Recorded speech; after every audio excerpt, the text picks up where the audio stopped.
Vanglorious Vanguard. Knowledge born. Yeah. United Front. Tell it. What you want, what you want, what you want. To the Knowledge Radio. We in here. What you got? Dot. Work hard as a slave to one day be your savior. The wave unwavering. This is a labor of love, rise with a purpose every day, invigorated. If we were on TV, we'd be 10 times syndicated. If we waited for validation, a paycheck or accolades, we'd be starved, already lost or ran away. But when your square's solid and your circle too, you don't need a place for silence. The concept is conquered through media, not areas of people activity. A mix that don't lose ethnicity, tightness that don't lose elasticity. Explicitly, this isn't where we give the novice regard. Nah, this is where knowledge is born.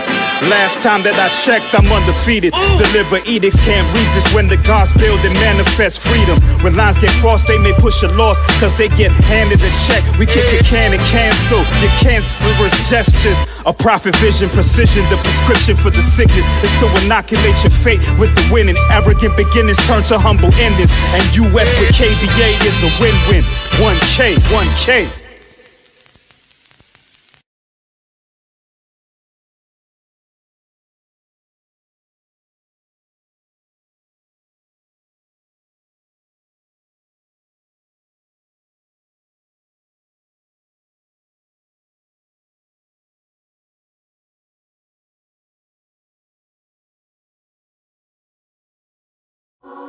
The man is not allowed to fly a plane in his own country.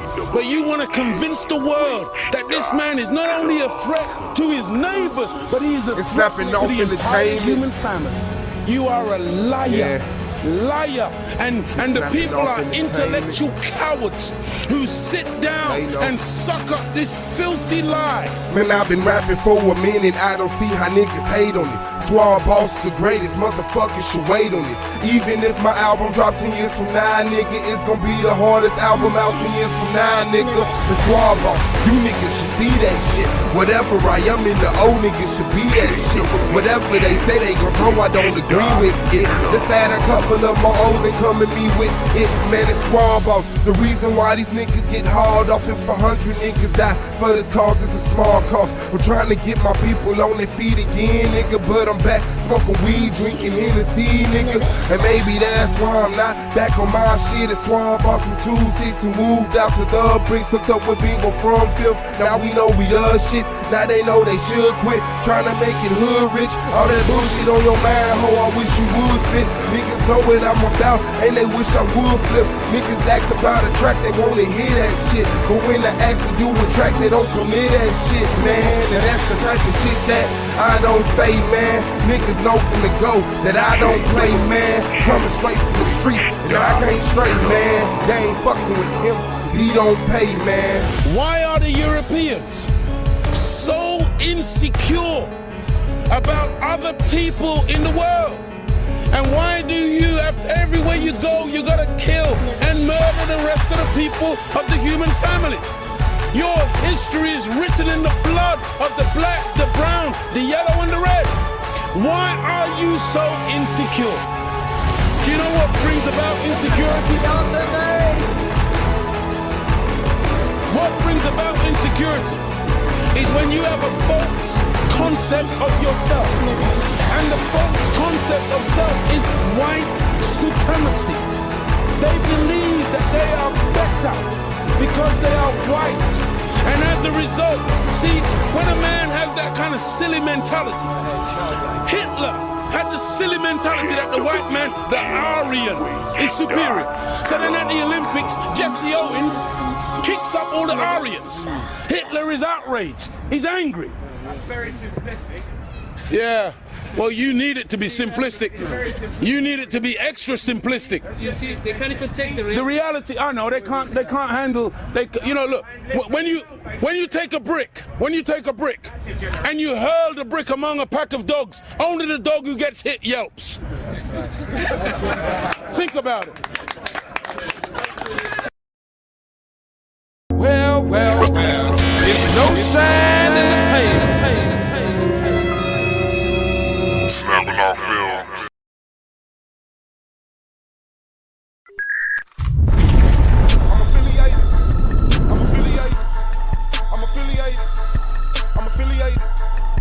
affiliated. I'm affiliated. I'm affiliated. I'm affiliated. This video is under fair use. Copyright disclaimer under Section 107 of the Copyright Act in 1976. Allowance is made for fair use for purposes such as criticism, comment, news reporting, teaching, scholarship, and research. Fair use is a use permitted by copyright statute that might otherwise be infringing. Nonprofit, educational, or purpose use tips the balance in favor of fair use. All rights and credit go directly to its rightful owners. No copyright infringement intended. Enjoy. Oh yeah, on your way out, make sure you like, subscribe, and comment, man. This is the Argument League. Turn up.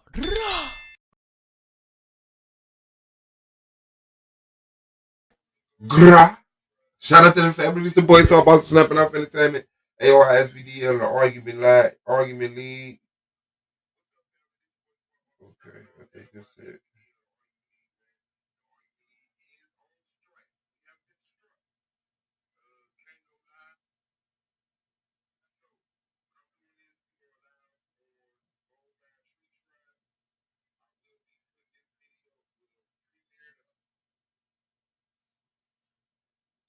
Yeah, man, shout out to Big on the Track, Z on the camera, Snapping Off Film. Shout out to Solar Man, the Commission, only debate league on YouTube, greatest debate league in the world, Solar Vision Debate League. Shout out to the AOI Goldmine, Brandon Bay, Wicked Radical, Ample Pro Black, Ground Zero, Hurricane Katrina, the King James 13, Anti-Bully Inc. Shout out to the judges, shout out to the peers, shout out to the reason we here, man. People of SVDL and Goldmine Tree Tribe TV. As y'all come in, hit that like button. Welcome to the Argument League. Okay, that should do it, right? No, that ain't up there yet. But yeah, man, we got another day. Let me put this out there. Free Spirit, shout out to Free Spirit, aka Judge Erica Melanated Goddess Nequa BTV, T Dizzle in the building. So we see who subscribed. Thank y'all for really fucking with Goldmine. Let me put this link out there and post it and pin it.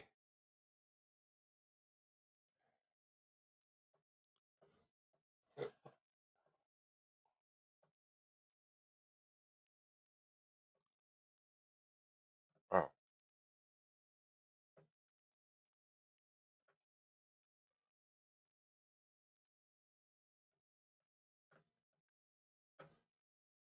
Excuse me, y'all.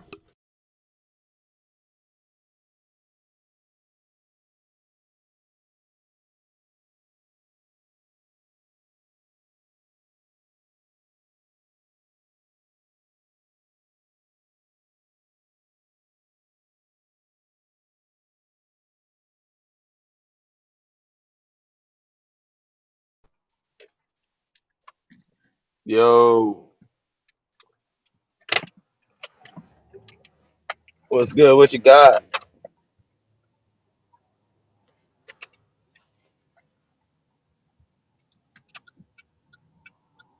Can you hear me? Oh, my bag. I went on mute. Peace to you, Blue in the Oh, building. okay.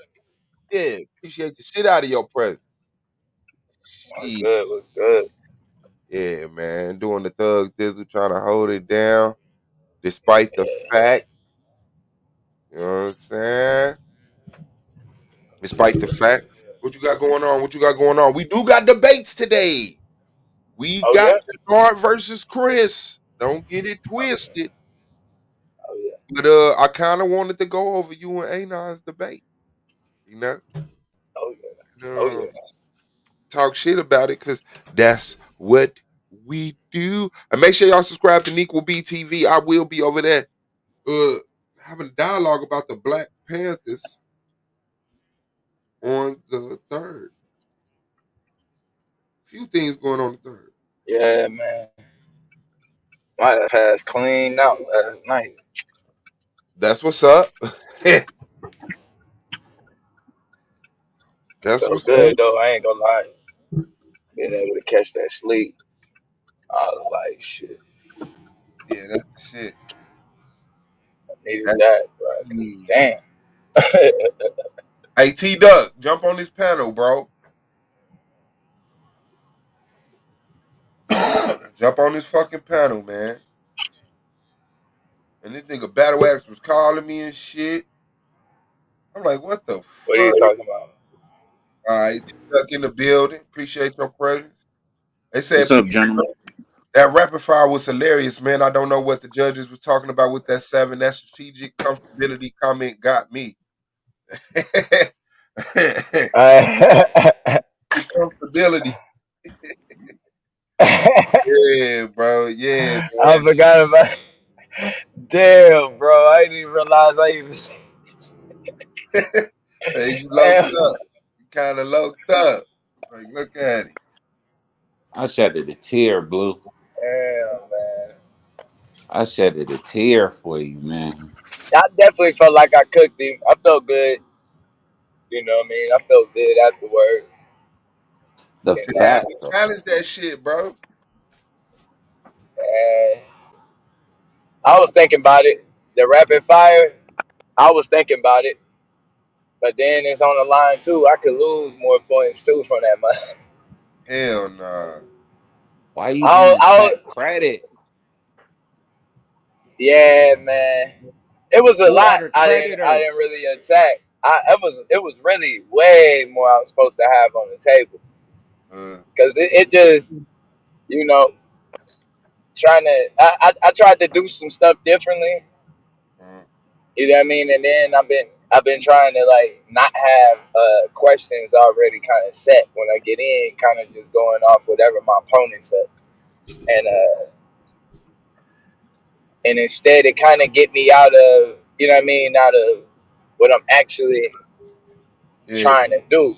You know what I mean? Yeah, I think you So gotta have both. I think like you gotta have some prepared questions, but then you gotta know sometimes, you know, they are yeah, saying when the flow off of it. yeah, you know, yeah, exactly. When to flow off the motherfuckers and when to let your opponent bury their damn self. Yeah. Yeah, I think that's my next move, man. I think I'm gonna go back to my usual plan of keeping my plan questions, and then kind of also, you know, when I usually just kind of go off where they fuck up at. Yeah. I'm kind of that way. I'm making sure I'm on point. Cause he was supposed to sound way crazier than that, bro. I was supposed to make him. I was really supposed to do him bad, bro. I was supposed to do him real bad. And it was just like, and it make me mad because it was like so many different discussions that happened for like 2 months waiting on this shit, and I just kept holding back and holding back and holding back, and I ain't even really get none of that shit out. I'm like, man, I was supposed to demolish this shit. You did that. Like, I damn near shed a tear. It was the thing, though. You should have got on the fact that the creditors are the white supremacists. Credit's just like consignment. I give you Right. this now, you give me some of this later. The creditors are the white supremacists, so they capitalizing off of you getting credit. You building them up because you got to give them something back in return. Like, you should have ate his ass. Yeah, he know it too. Yeah. Hey, Yeah. now I know it. Hey, So now I you know ain't it. breaking from shit. Yeah. Hey, now I like already. the one right here. He could have. That's. I could have kicked his shit. It was supposed to be really a rap. Like, You was come going here, little there, but buddy. you let up. Yeah. And then I went somewhere. I don't know what happened. I went somewhere else because it was twice I did that shit. I'm like, man, what the fuck? I had it because I had it. He kept saying something, and I'm like, that would get me back on track. And then he would say something else. Then he would say something that'd be like, yeah, I got it. That's what I've been trying to get to. And then it got there, and it was like, what was I trying to get to? It was just like, yeah. But I feel like in the I'm glad I did the non-participation debate now. So when I'm gonna do it again in the playoff, when I do it in the playoffs, I know exactly what I need to do with it. I see the tweets. think they want that too. I think they want that. I think you sold some motherfuckers on that shit, man. I just gotta make it. I didn't really. I was supposed to make it just never got to the point for some reason where it was it was his versus mine with sense. Like I never got to that point, and that's what it was supposed to easily just get to. Like, bro, when are we? What are we? What is the goal? Because he never got to separation. He never got to that part. He just got to you know, what we needed to do.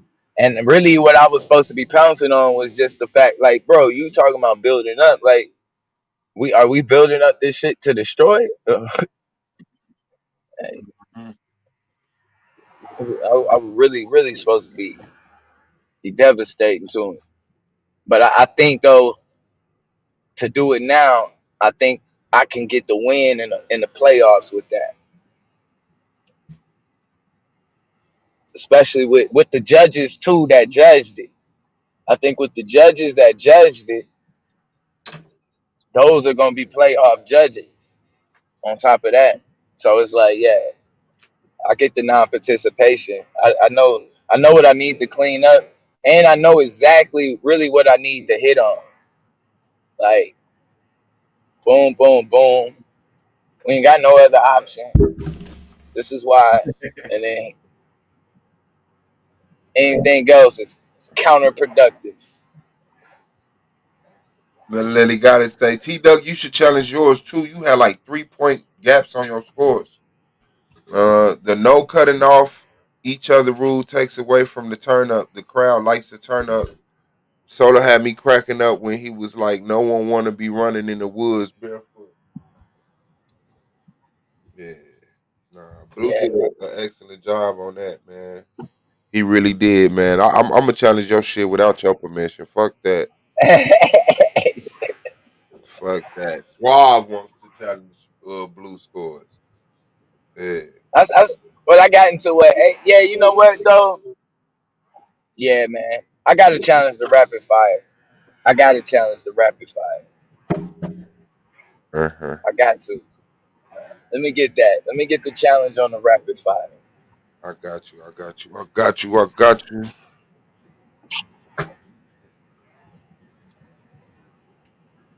But I definitely think I ate on that one.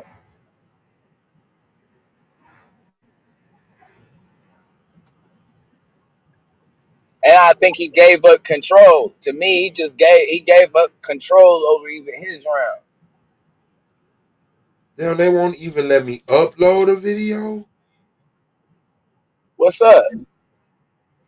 What the fuck? What happened? Man, the motherfucker got struck. Got struck, but I'm like, shit, I should be able to upload For a what? fucking video. Medical misinformation. Oh, Yeah. for real? Hell yeah, for real.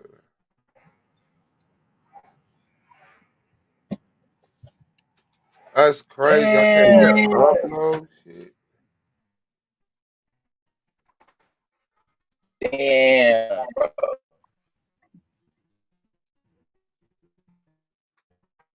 That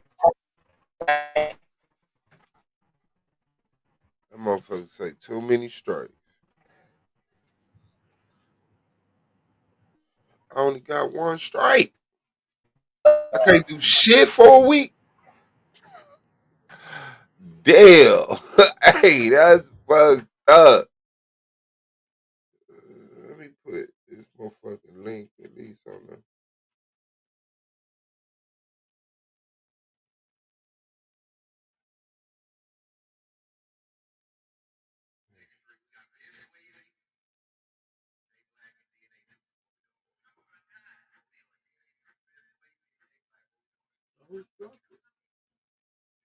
Huh? Yeah. Yeah, These people don't give a fuck.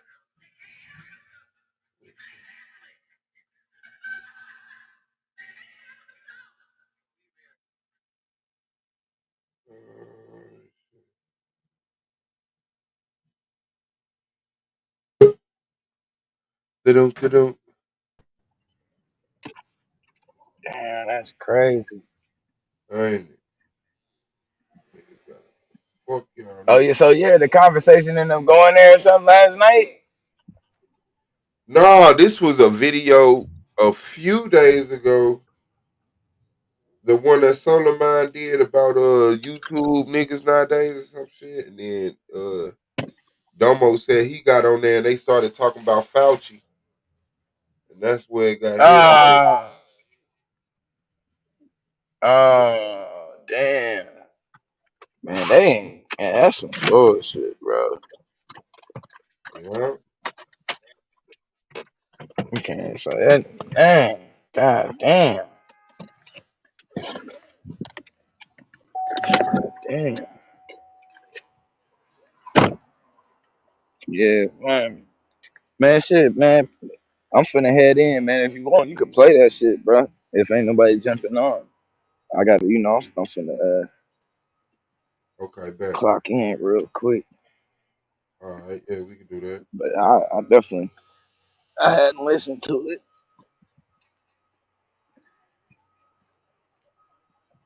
I definitely wouldn't mind that.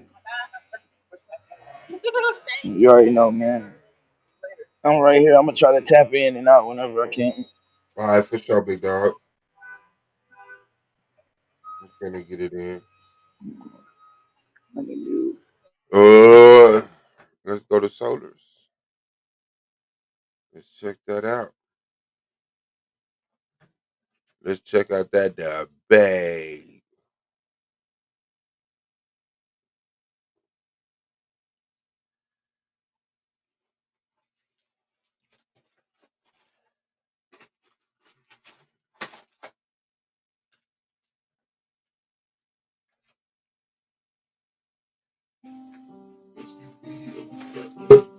We had to spin the block again.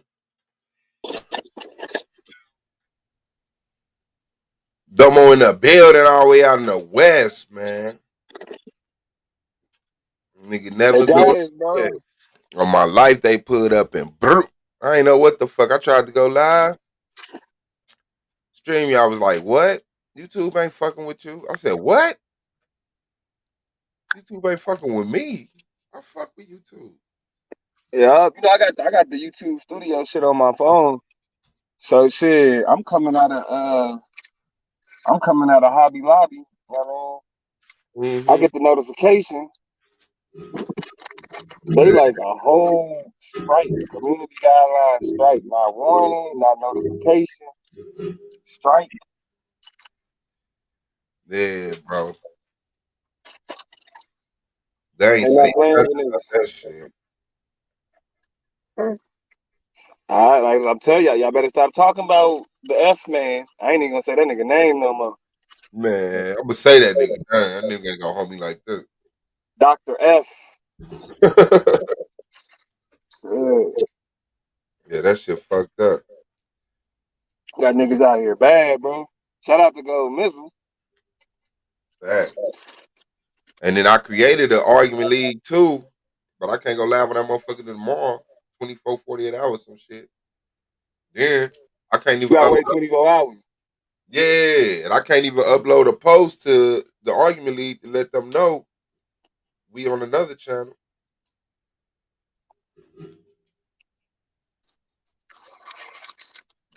That's what's wrong.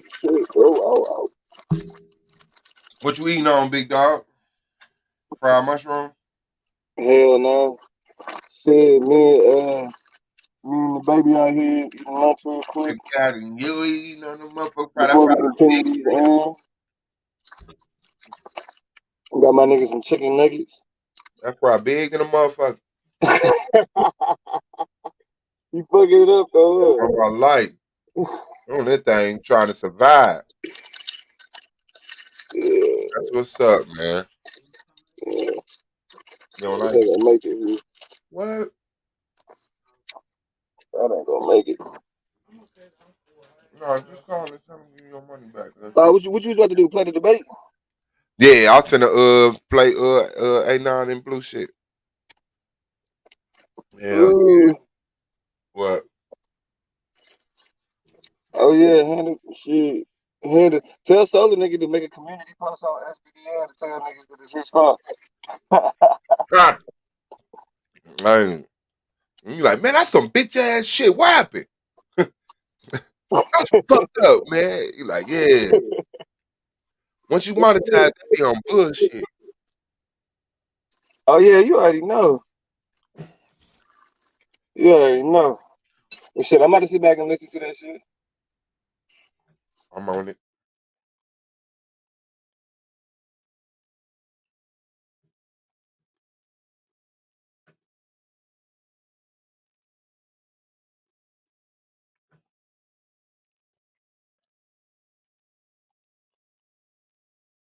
Well, and a 5-minute closing.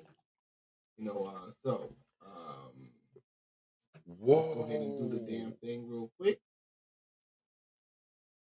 That motherfucker Once salty again, as the topic for shit. tonight's debate is: what is the best way to defeat white supremacy? Strategic separation or non-participation? All right. So definitely, let's get to it. Who is set to go first, A9 or Blue? Blue. Who's set to go first? I'm set to go first. All right. You got everything ready? All right. So while he get his whole situation together, we're gonna go ahead and let you guys know what we got on the schedule. Right now, we have a slight issue. We're gonna see what's going on with brother Moses Akmalak debate. We may have to push that to the first. We're going to see what's up with that because we got to talk to Akmalak and make sure that he's on page on how we do things over here and with the disrespecting of the women and the penalty. He got penalized for that. So definitely, if that's going to happen, it's going to happen at a later date. We do have Chris Harris. He will be going against King Chenard tomorrow. Should black people be patriotic? So that would be the debate that will be lined up, ending the month of November. All right. So we do got a couple of December debates lined up for the people. All right. Aratazar Chenard will be one of them. Are black people from America or Asia? All right. And another debate, I believe that this is with Brother Blackson and Madan Kemet. That'll be set for Saturday, December 11th. Whose music is more revolutionary, Tupac or Fela Kuti? All right. So should be some very interesting debates. Should be. Definitely tomorrow. Let's get it, Blue. Let's get it. What is the best way to defeat white supremacy? Non-participation. Oh, there you go. Y'all muted, brother. All right, perfect. All right. So tonight's debate is: what is the best way to defeat white supremacy? My answer to that is non-participation. Who is that? So, Shark. As we get into tonight's debate, right? The before things I'm gonna have to Never show tonight. again. Number one, I will be showing how white supremacy functions. That's just to even give you a basic understanding of where my side of the debate is even coming from, right? Number two, I will have to define what non-participation is, right? Which is just giving you what non-participation is, examples, and also just defining. Also showing how we can use it, how it will impact us different ways like that. Number three, how it can function as our weapon, right? Number three, how it can function as our weapon. This is what like for the debaters, man. Do y'all see that font? There you go. Like I can't, I don't see how we still on the your font is too small conversation. There you go. Non-participation is, and I will also show that.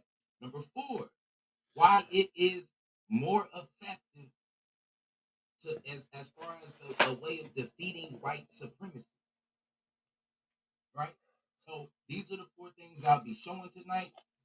Right? So as we get into it, one of the things that we're going to be dealing with, white supremacy, which has to be defined as the belief that white people constitute a superior race and should therefore dominate society, typically to the exclusion or the detriment of other racial and ethnic groups, in particular Black or Jewish people.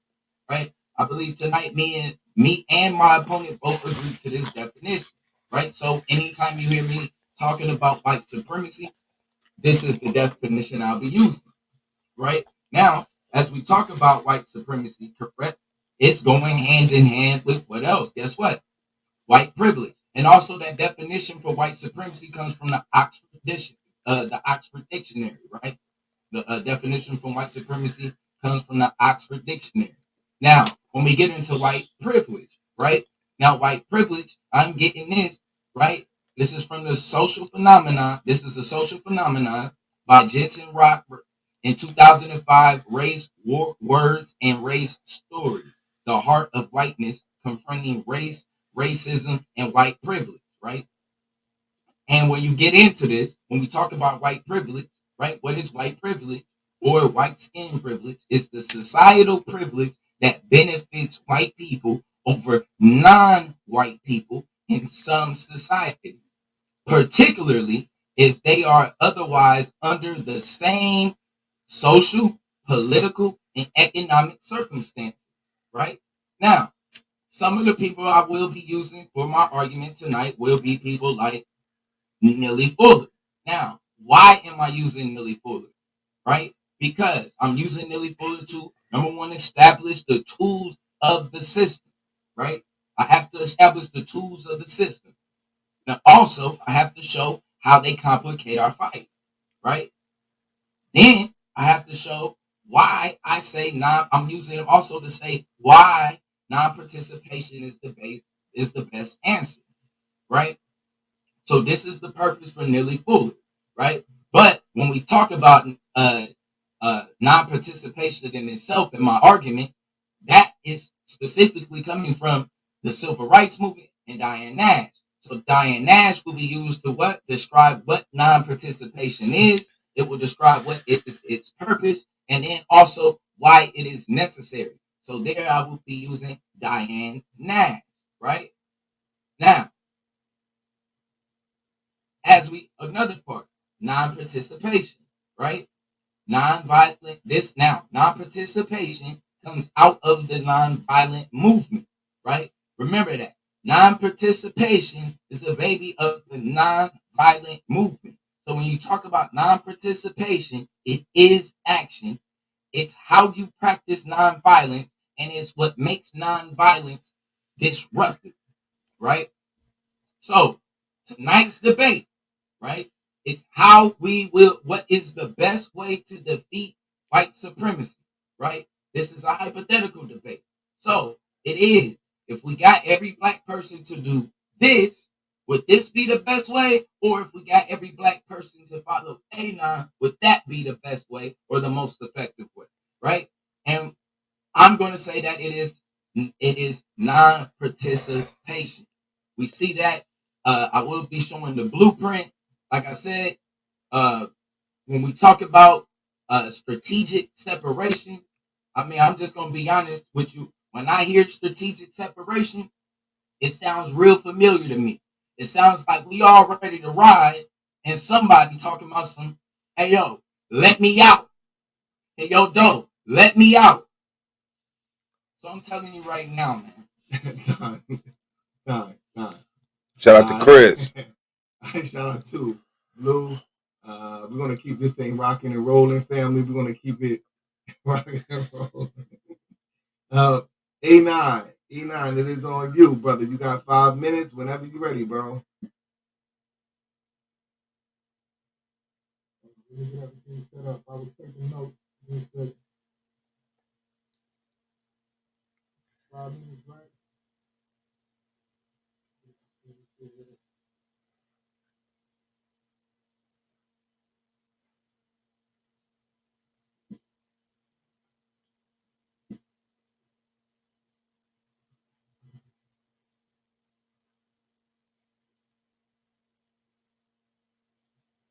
Y'all see you, right? All right, hold on a second. Let me go ahead and. Okay. You want me to? Okay, you want to share a screen because you got two joints up. You want to? Okay, I got the share screen up right now. Let me flip through and make sure it's flipping. Yeah. Yeah. You good. All right, let's go ahead and start the time now. Yeah, back in the building. I'm sorry, my baby. Fucking. Let's go. What you finna go do? Debate. What is the best tool to defeat white supremacy? A9 versus B. I'm on strategic separation. He's on non. I need a window. But he's already playing the game because he didn't go into detail about what he really means when he says non-participation. Oh, but don't worry, I'll show you the truth. Let's keep it moving. We're going to quote the great Francis Quest Wilson. We have to have a more global understanding of exactly what the forces are on this planet, so we can actually do short-range planning as well as long-range planning. This is what we're going to talk about tonight. He said, "Well, we man, we got struck. We got struck. Can't go live on the channel. Can't make no post on the channel for a week. So, shout out to Gold Man. We sleeping over his crib till the roaches get ran out. I had to get the arguably what is it? Pesticide. I had to call the goddamn. Yeah, we got hit. But we jiggy though. Plan, right? How to strategically separate from white supremacy. Not just wake up and immediately walk away from it. Here's my opening round. Let's go. My premise statement: strategic separation is the best tool to defeat white supremacy because it presents the best opportunity to attack the multifunctional system of white supremacy. This is Blue's perspective. Cold turkey non-participation. Notice he didn't go into that. Will not defeat white supremacy, but will actually work to empower it. This is because white supremacy is an ideology that imposes its will through the propagating of thought that white people are superior. It propagates the thought that white people are superior. That's what white supremacy is, a belief. Watch this. Let's get into these definitions real quick. White supremacy. The belief that the white race is inherently superior to other races, inherently superior to other races, and that the white people should have control over people of other races. That number two, that social, economic, and political system, I'll get into that when we talk about how it functions. But make no mistake, white supremacy is the belief that the white race is inherently superior to other races. And I don't mind Blue's statement. I just didn't use that one. Mine is from Merriam-Webster. You can see mine quoted in the joint. The only difference is he's saying it's strategically focuses on black bodies and Jewish bodies a little more. That's fine, right? Strategic. Here we go. The definition of strategic: of relating to or marked by a strategy, necessary to or important in the initiation, conduct, or completion of a strategic plan. All right, required for the conduct of war and not available in adequate quantities domestically. Of great importance within the integrated whole or planned effect.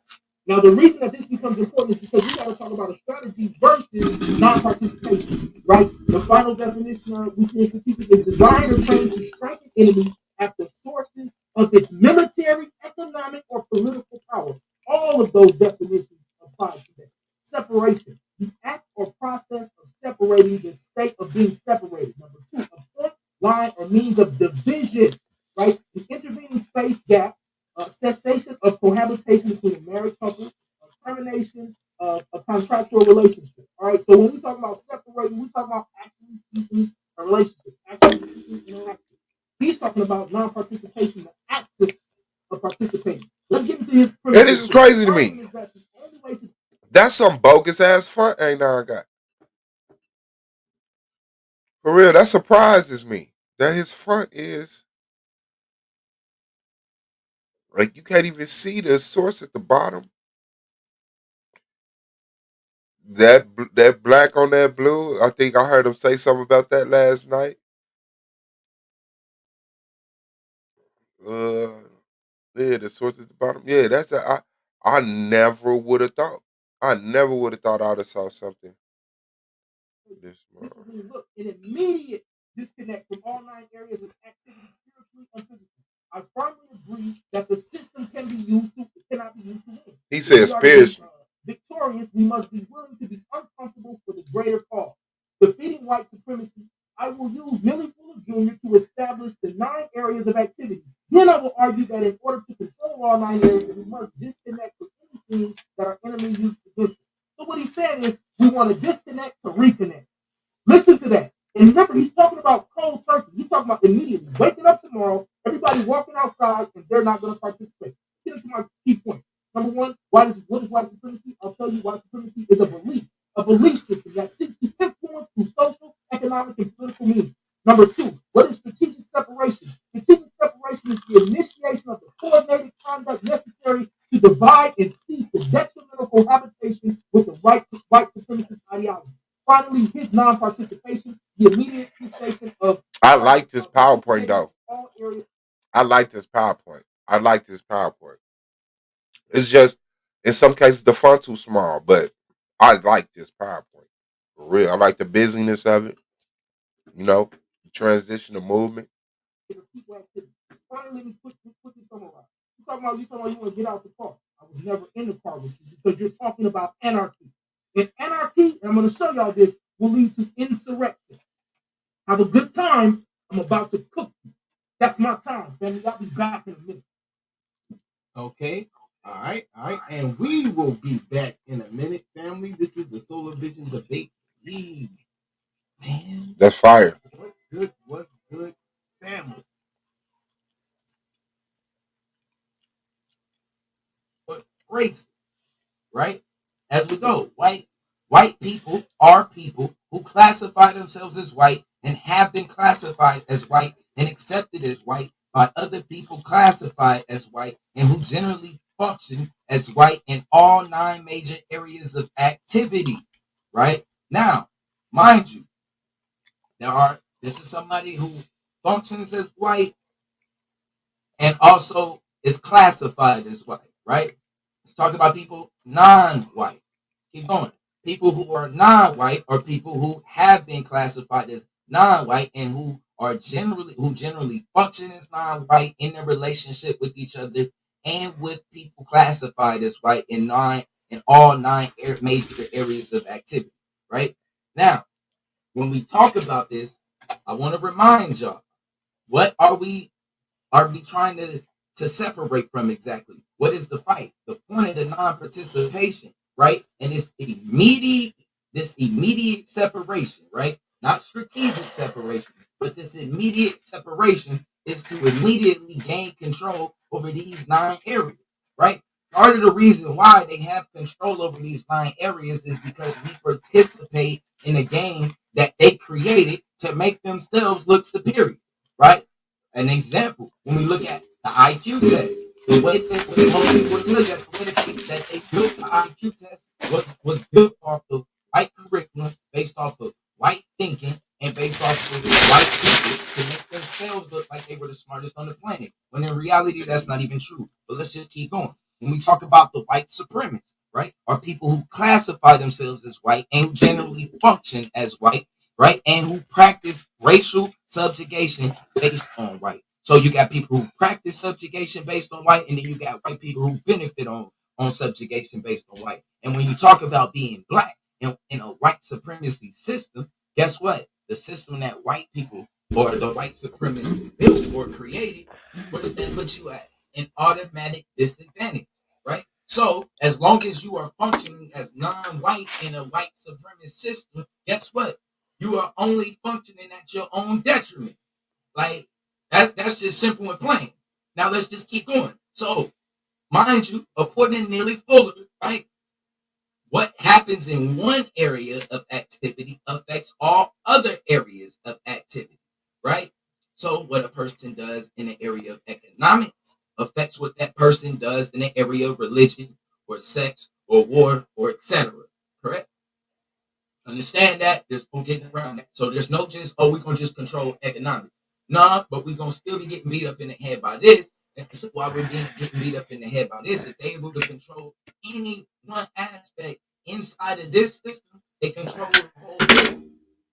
You're playing Monopoly, bro, and all of the pieces is already bought up. So what would you do? Sit down at the table. If you sat down at the table, right, your friend said, hey, let's play a game of Monopoly. He got all of the money, and he already got all of the property. What would you tell him? No, we're not playing that game. Sorry, right? We're just not. Right? So as we keep going, right, this is Diane Nash, right? This is coming from Sweeney.org, right? This is the civil rights leader Diane Nash lectures on agape energy and social justice, right? Let's keep going. Diane Nash is a prominent figure of the civil rights movement. Recently spoke at Sweeney, giving a lecture called The Movement of the 60s, A Legacy for Today, right? Now, let's just keep going, because I got to get y'all clear on what non-participation is, right? And the basics of it, right? Remember, this is cold turkey, separated, immediately not participate.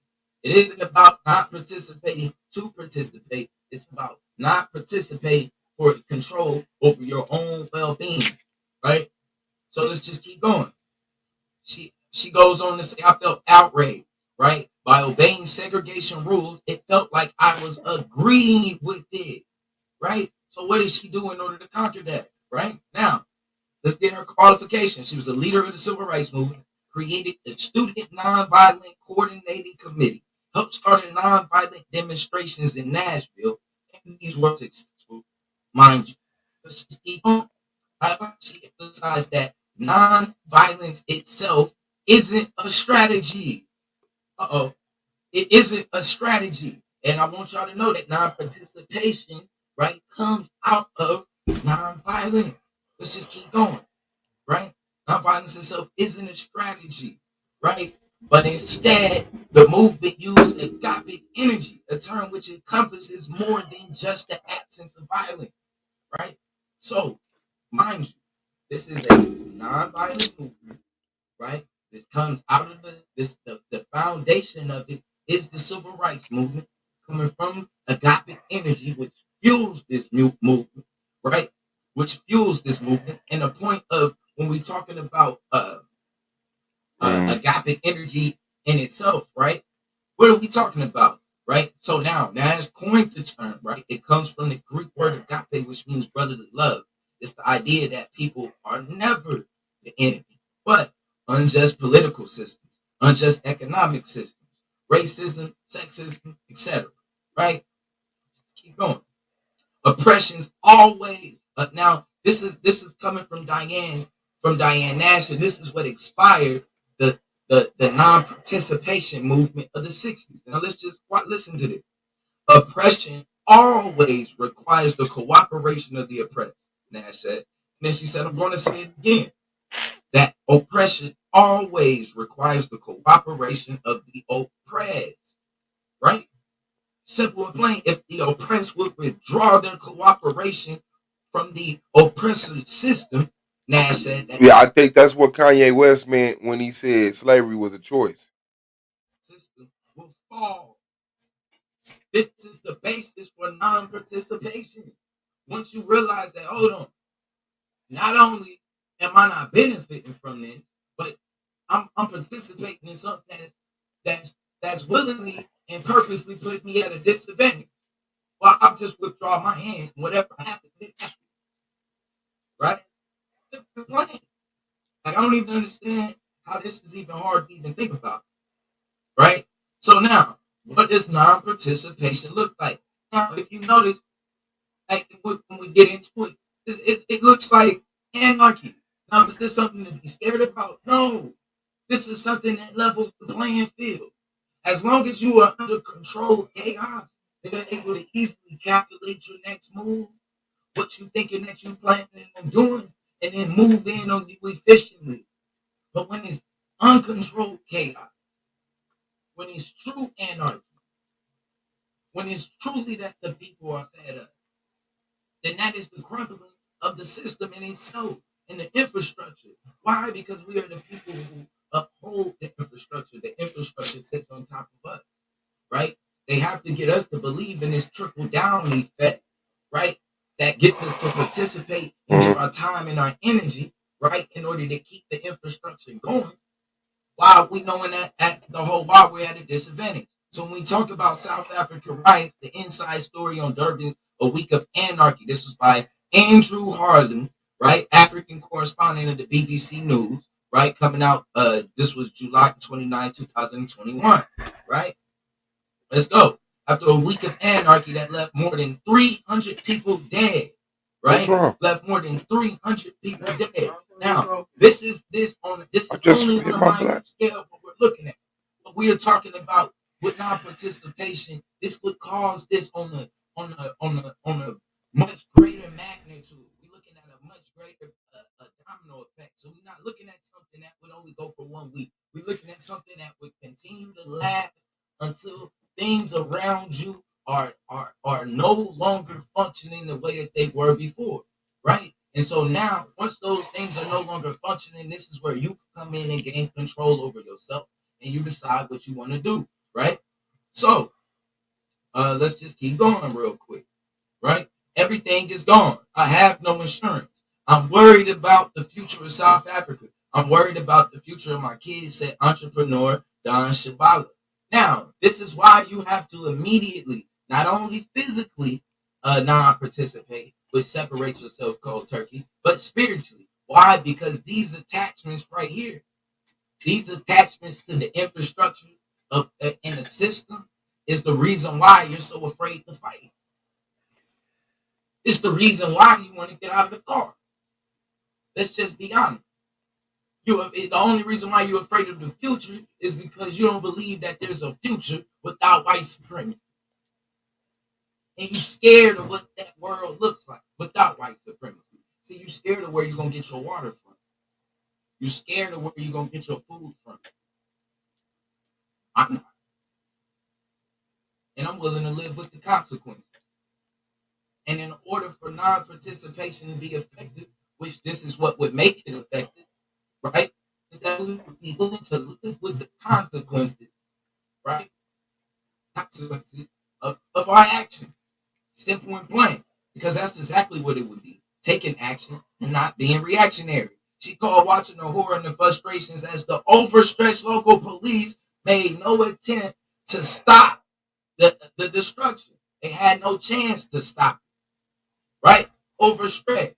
This is what this looks like on a larger scale when you're talking about all of us being and deciding that, you know what, we're not following the direction of the system. We're not following the direction of the rules, especially even when we get got and we get played, even when we do follow the directions and we follow the rules and we try to play the system in the right way, right? But let's just continue on, right? There must be a disconnect from the norm. Simple and plain. Get Walmart and that out of your head. This is already putting you at a disadvantage, right? This is already putting you at a disadvantage. We've seen it. Like I said, we've seen it on a minute scale before with the Rocks riot of 65, right? With the Rocks riots of 65, right? So the Rocks riots broke out August 11, 1965 and raged for most of the week. When the smoke cleared, 34 people were dead and more than 1,000 were injured and some 600 buildings were damaged. This is what we would be seeing nationwide with no rest. With no rest. Why? Because we're not benefiting off of the infrastructure, right? Even in 1992. See, this is the only way you can gain control. See, while you're trying to strategically separate, meanwhile, the world is going on around you, right? Black vaccine hesitancy, rooted in mistrust and doubt. So while you worried about if Walmart, you don't want to burn down Walmart because that's where all our food at. Well, guess what? If you can't work in this system and you sitting there depending on white supremacy to feed you, you can be done anyway. Because guess what's going on? New CDC figures show that those who have received at least the first dose of the vaccine. 5.4% of black people compared to 60% of white people. We don't even trust the damn vaccine. But yet they're mandating it nationwide in order for you to even be able to feed your family or to go inside of that Walmart that you cherish so much and that you got to make sure it's there providing you food. You ain't going to be able to do that without a vaccine. Do you have control over that strategically? No. You need immediate non-participation. Otherwise, you're walking right into it. And this is why people are feeling forced into it. You're going to have to be willing to make yourself uncomfortable for a better future. Just simple and plain. Right? Now, this is from Governor WA.gov, right? And what is it? This is the mandate for the vaccines. It says all cabinet work sites and employees and healthcare employees in the private sector, healthcare, and in the long-term care settings, including but not limited to nursing homes, adult family homes, assisted living, enhanced service facilities, RTFs, and other treatment facilities. That's what they're getting ready to do. Those people, the black people, don't want to be vaccinated.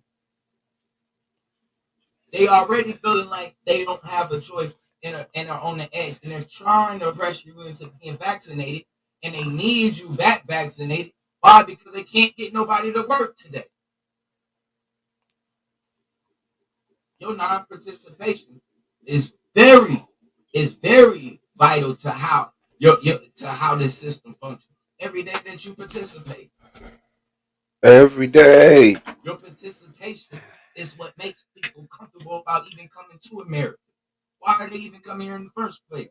To benefit off of you. You don't benefit off of them. They benefit off of you. That's just the way the system was set up. You want to continue participating in a game that's rigged? But we'll see if my opponent will pretend that it's not. Right? But let's just continue.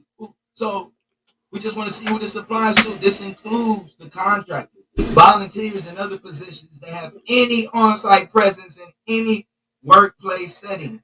The proclamation also covers K through 12 and higher education institutions and child care providers. Let's keep going. What does the proclamation do? The proclamation requires that all state employees, higher education, child care, K through 12 education employees, and most health and long-term care providers are fully vaccinated. That's of October 18, 2021. You didn't have no time to strategically plan for that. It just moved in on you and controlled your life. That's just simple and plain. So when we're talking about non-participation, it's like I said, it's not only a physical separation immediately from the system, but in order for that physical to actually be able to play out the way that it's supposed to, you're gonna have to mentally be separated from the structure, from the infrastructure, how this system functions, because all of that is really has been it's been a crippling factor for it. It's been a crippling factor. We've been disrespected. We've been disgraced. We've been disenfranchised. Everything that you can think of. Trying to participate. Trying to strategize. Trying to make things right. And it seems like the longer that we participate in this system, the further apart we grow from each other. There's just no question. We have to get that together. So when we look at the current, like I said, when we look at the current situation, most businesses are going to be mandated to have their employees vaccinated. Most employees will have to be vaccinated, even if they are contracting with different companies and different places like that. you won't even be able to function. That means that currently, right now, in the state that we are in, we are moving whatever direction white supremacy wants us to move in, with no control, no say so, no nothing. All we can do in return is try to strategize.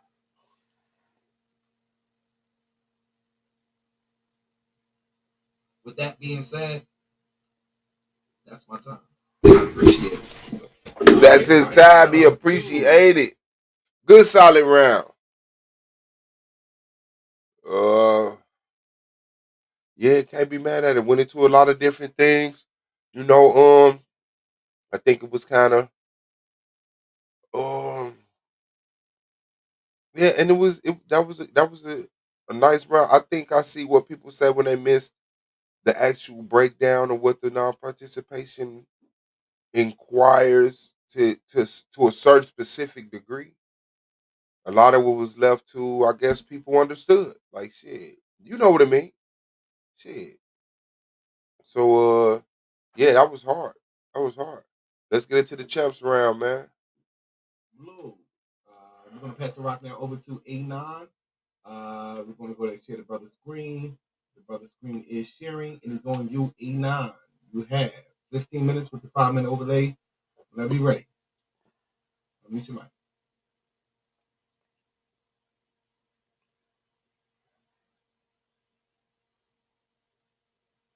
Anonymous. Can you hear us?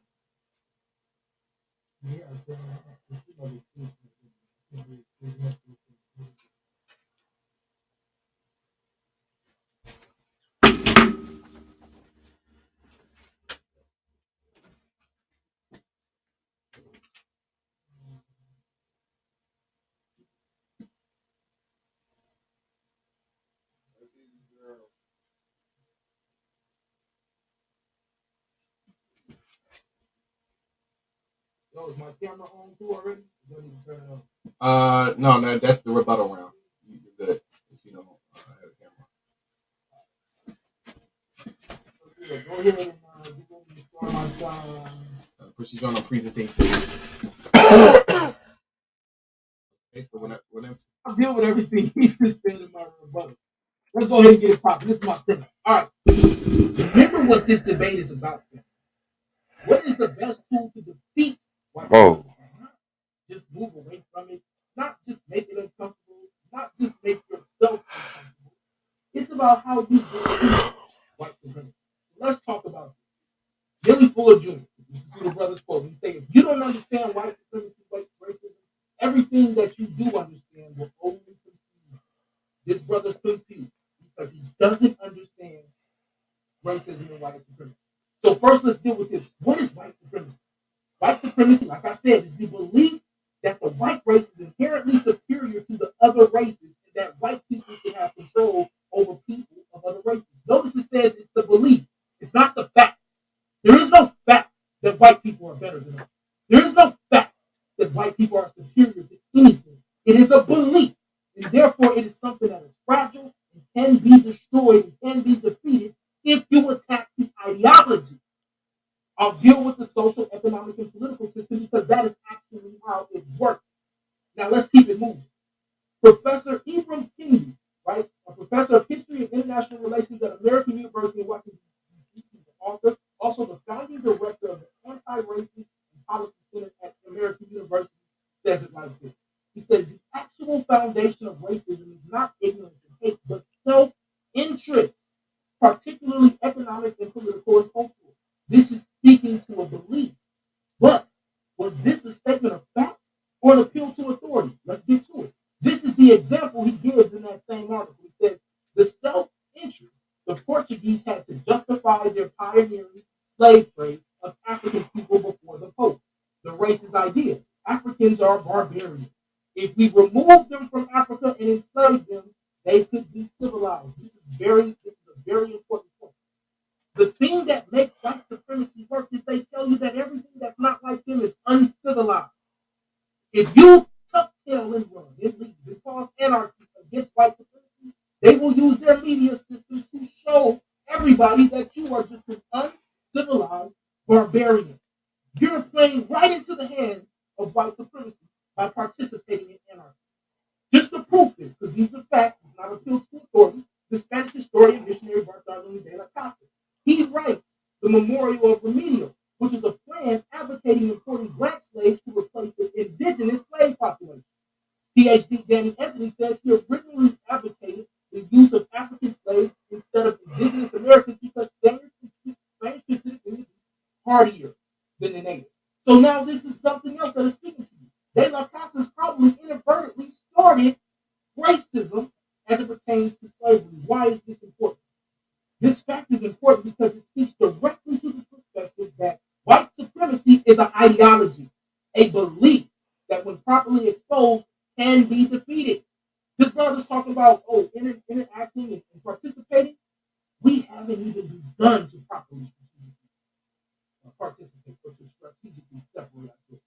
White supremacy is a belief. Understand that. It is an ideology. And I'm going to show you that.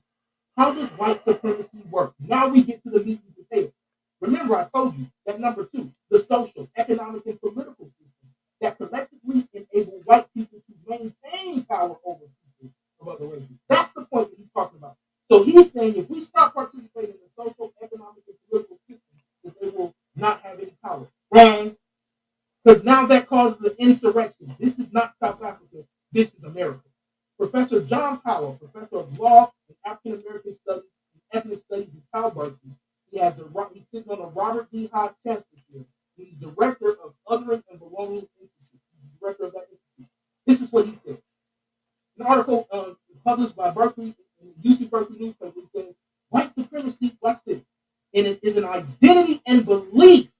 Understand that, a belief in the superiority of the Western civilization, that it's sometimes a corollary or independent of the supremacy of white people to dominate and control. What this means is they have a belief that they can control everything, but that's not always the case. What does he say? It's been white supremacy more about the structural and institutional racist system. He got me because he said institutional racist system. Watch this. In those systems, those ideas, it is the idea. Those ideas are actually animated and reproduced without, the necessity of there being a racist person. This once again speaks to the ideology that can be permeated through white supremacy. And so if you change those ideas, you change the fact of these racist ideas permeating and being animated and reproduced in the structural system. In other words, you get rid of the ideology, you get rid of the white supremacy. This speaks directly to the Maslow hierarchy of needs. He was talking about if you don't do this, listen, brother, to make this clear to y'all. This is strictly a part of my premise. Strategically separated is what keeps us from going crazy. Physiological needs, safety needs, love and belonging, esteem, and self-actualization are how people actually move in this world. If you decide to say, I'm not going to give you water, I'm not going to help you get food, I'm not going to help you get any of that stuff, they are going to lose their mind. Look, this is an article published by NCBI. It says, at the broadest level, an evolutionary approach implies that all behavior is goal-oriented, resulting from psychological adaptations that were designed by natural selection to deal with recurrent threats and opportunities. This is what white supremacy does to us. It brings recurring natural threats and opportunities. And if we understand how to respond when we receive this stimuli, we will start to defeat the ideology. Watch this. So white supremacy is an ideology. To separate from all areas of activity would work to reinforce the white supremacist ideology that says white people are superior. Because now you made yourself out to look like the very savage that they want to say you are. So now let's talk about what is strategic separation. Remember, we talked about the definition of strategic, relating to or marked by a strategy, a strategic plan. It is something that you're planning out. What's this? Required for the conduct of war and not available in adequate quantities of domestic. This is an amazing point just right there in of itself, because we are at war with white supremacy. You have to have a plan. Even Francis Wilson, if you don't understand how the globe works, you understand, family. I'm still talking about separation. I'm just not talking about going on a walkabout into the middle of the woods or going out here and burning everything down and thinking that you aren't going to fall into an insurrection. Understand that. It is also designed or trained to strike an enemy at the sources of its military. Look at this. This is what you do when you put together a strategy.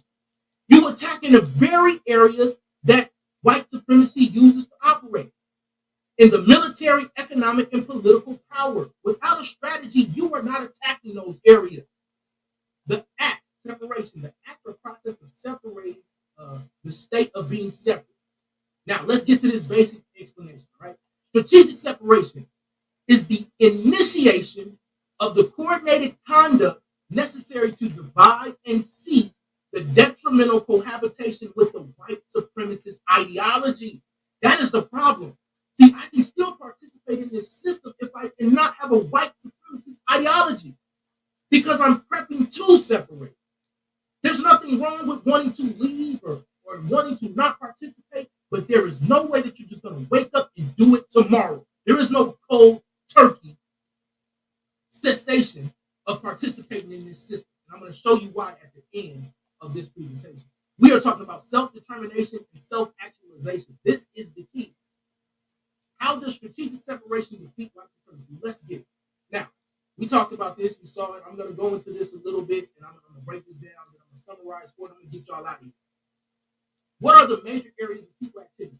As he said, economics, education, entertainment, labor, law, politics, religion, sex, war, counter-war, and then Dr. Wilson brought in health. So technically we're dealing with 10. I could add technology really if I wanted to, but for this debate, we'll just keep it right here. The basic foundation of strategic separation is similar to the strategy of compensatory logic. So let's deal with it. All right. The way we defeat white supremacy through strategic separation is through daily assault on white supremacist logic through daily activity. You cannot defeat white supremacy if you don't fight back.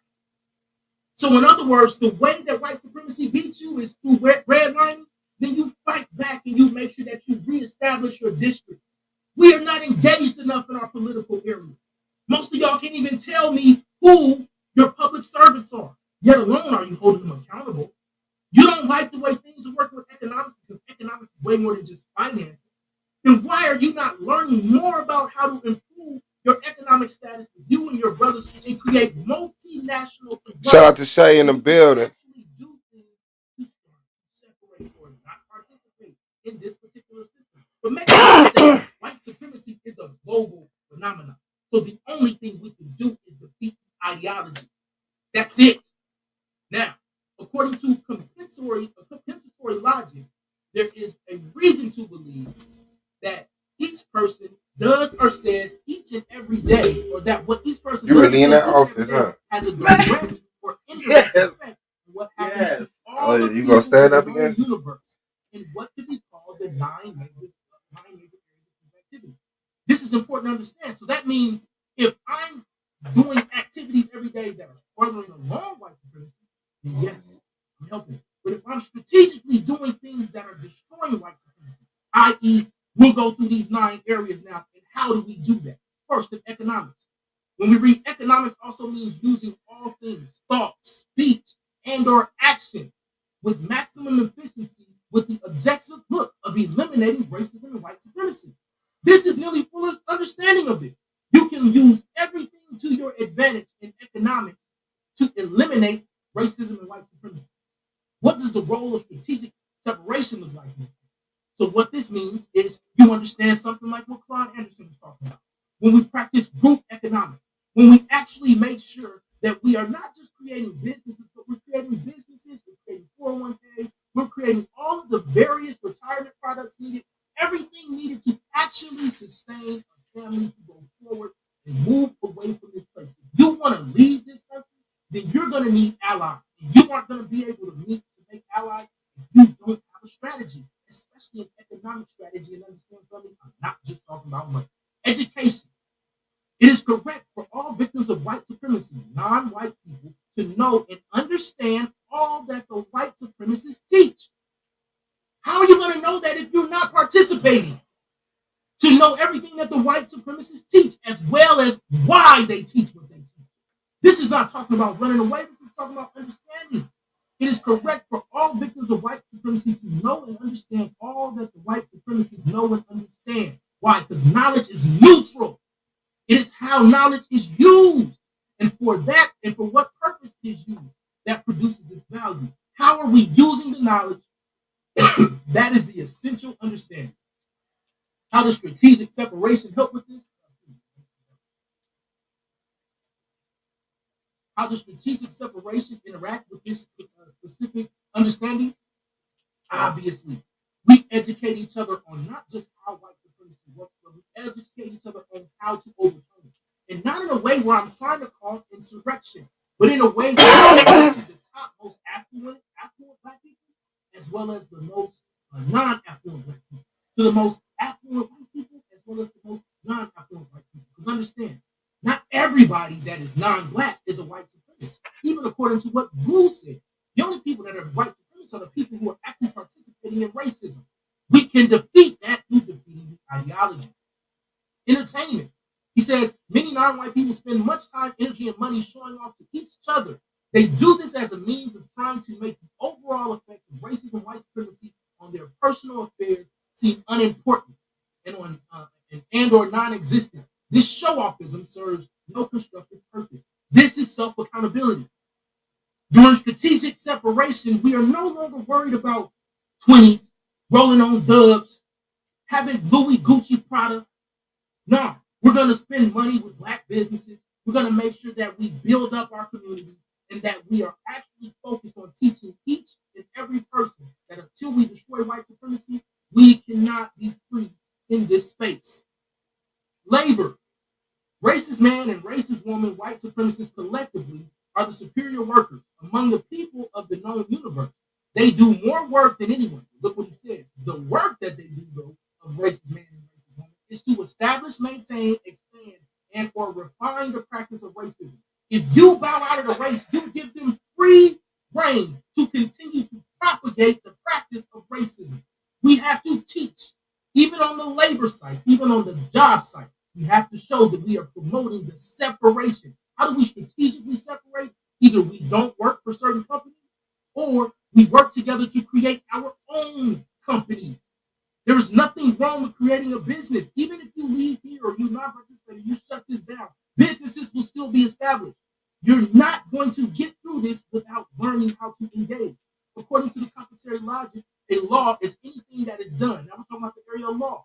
This means that every time any police person does anything, he or she is practicing and acting, enforcing, etc., a law of whatsoever, of whatever it is that is being done. It is important to know and to understand that law is not the same as justice. We're talking about now strategically separating, right?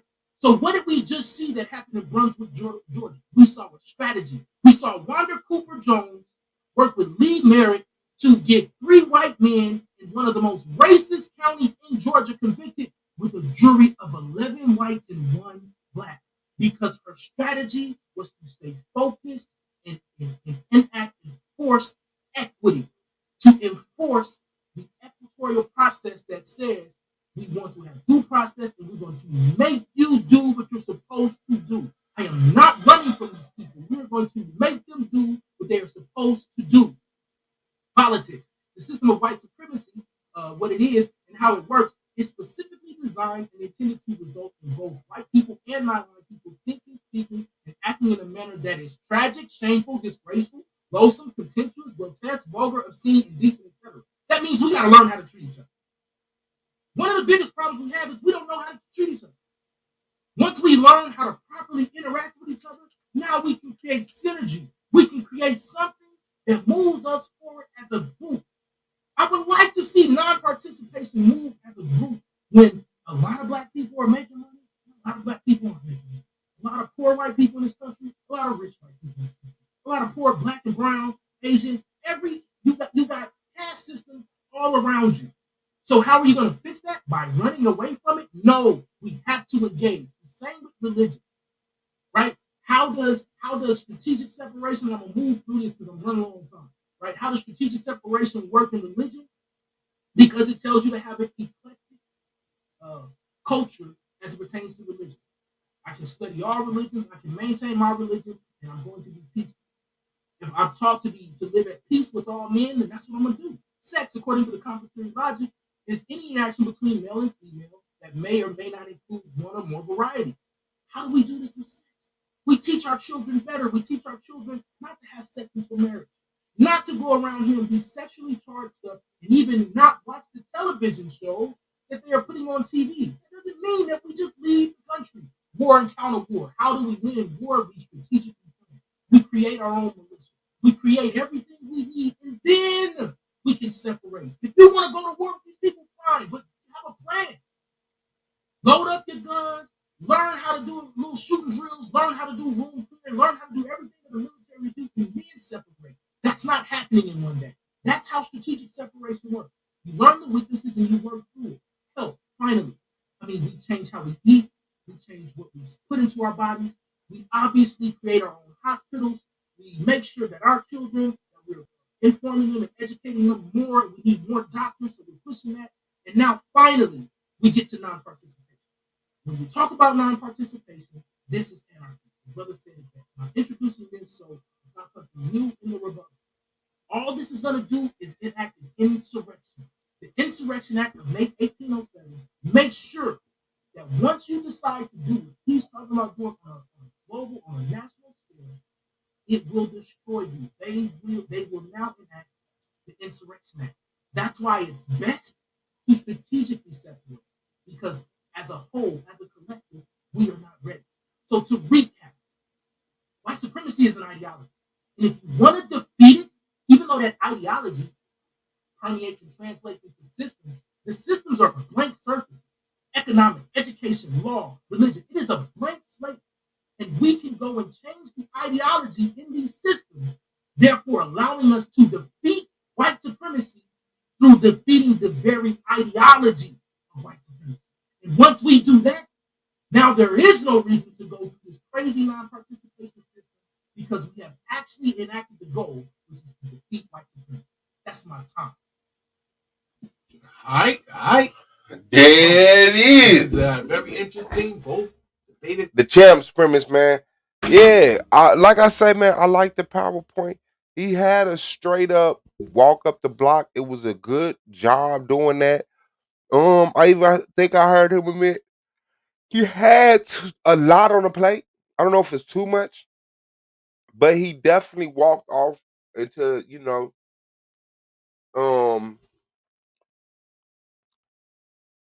just to keep it simple, it was some fat. It was some fat on Blues. I think it was more fat on A9, but control of the information.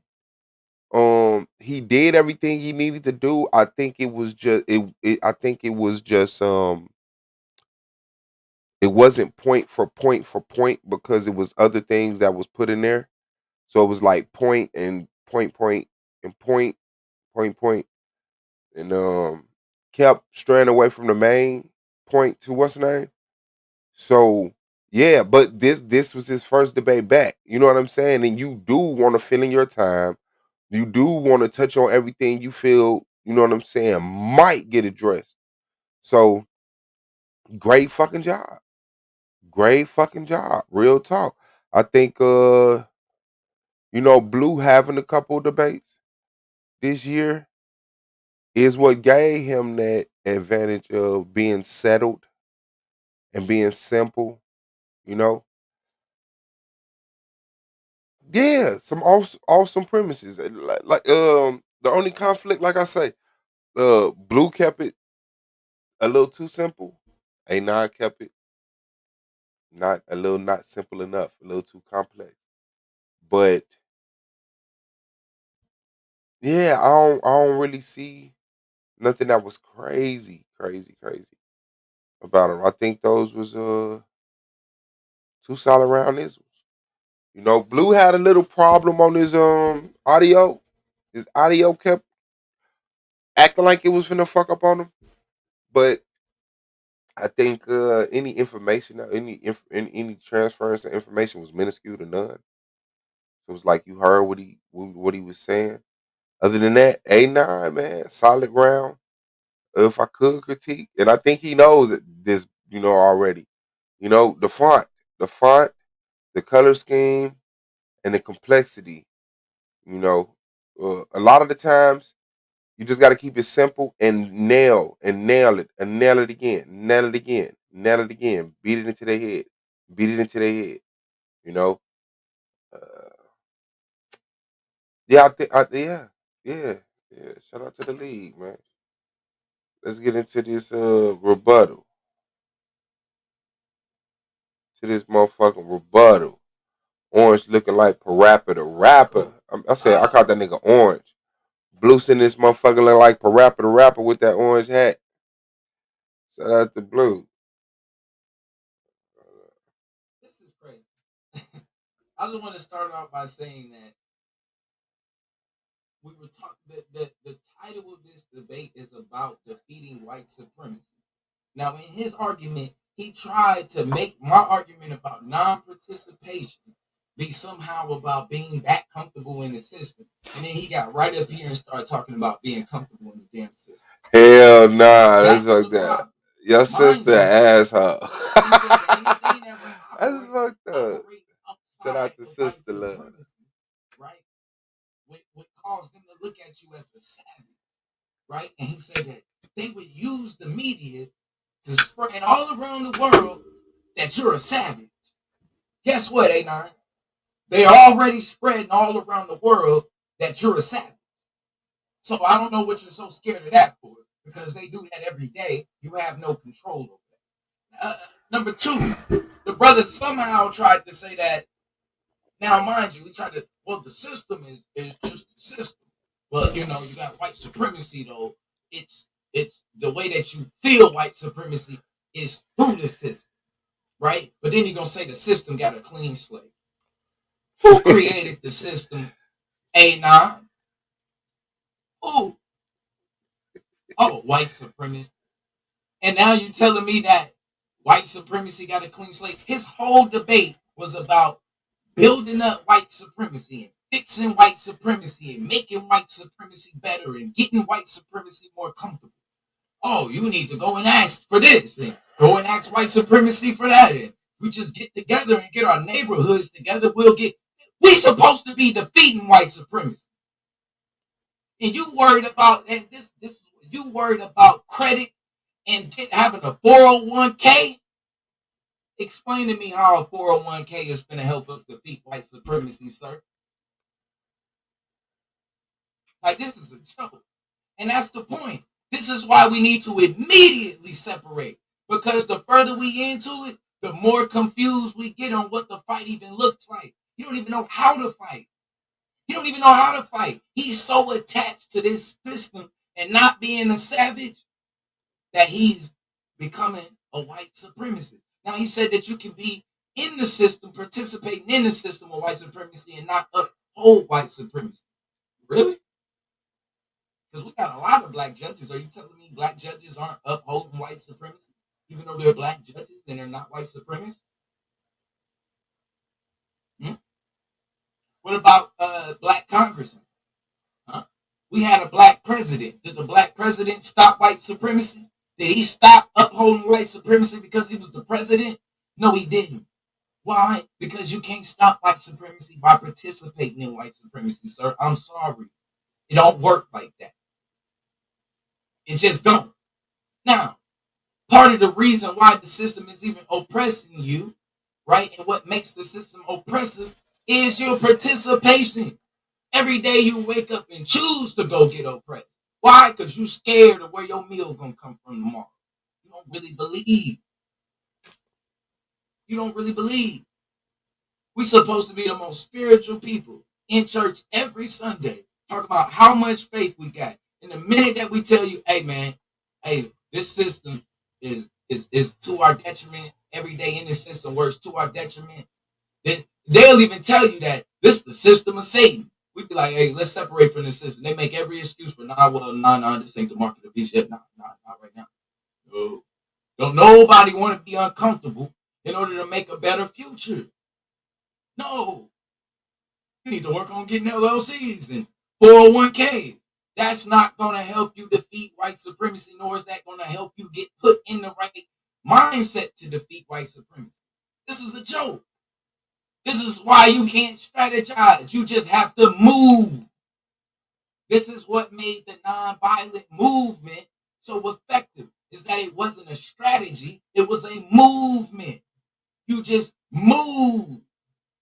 When they decided something didn't feel right, something moved them on the inside. Whatever. Yeah, I gotta say this.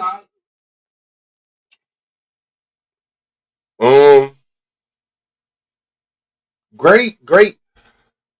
It went too long. It was fire. It started off. It was great. He should have been nailing A9 points by now. He's like kind of generally blanketing, attacking A9's premise by reiterating his premise and, challenging the thought behind A9's premise. But now it's the time to point by point pull out. Okay, he said in combating, the compensatory. Woo. And within that, he says to combat sex, war, technology. Go down that list again. This is how A9 said we were going to destroy white supremacy through these 9 steps, 10 steps, with what Francis Cress Wilson put in there. Point for point. Boom, boom, boom, boom, boom. He said this. He said that. How was that going to destroy white supremacy? He said this. How was that going to destroy white supremacy? When? Bam. He said this. Why would that destroy white supremacy? When? Boom. So that's how it is. Yeah, we on strike, meaning we got to strike. The Argument League has been struck for medical information. So we got a week before I can upload. So make sure y'all subscribe to Gold Mine Tree Tribe. Say subscribe. I got the Argument League 2 channel also. Let's see.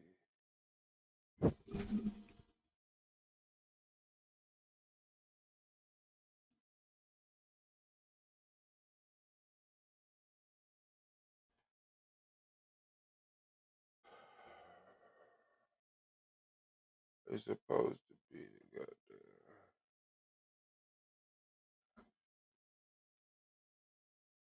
I don't know why they just go to the Argument League 2 channel. But I just made it today, so I can see. Let me see something. No, I wrote it like that on purpose. Like we off strike. Yeah, no, I wrote it like that on purpose. You ain't tripping.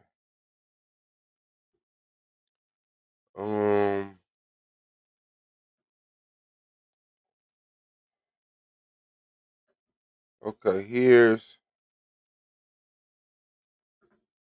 the Argument League 2 link. So y'all will be the first to subscribe to it.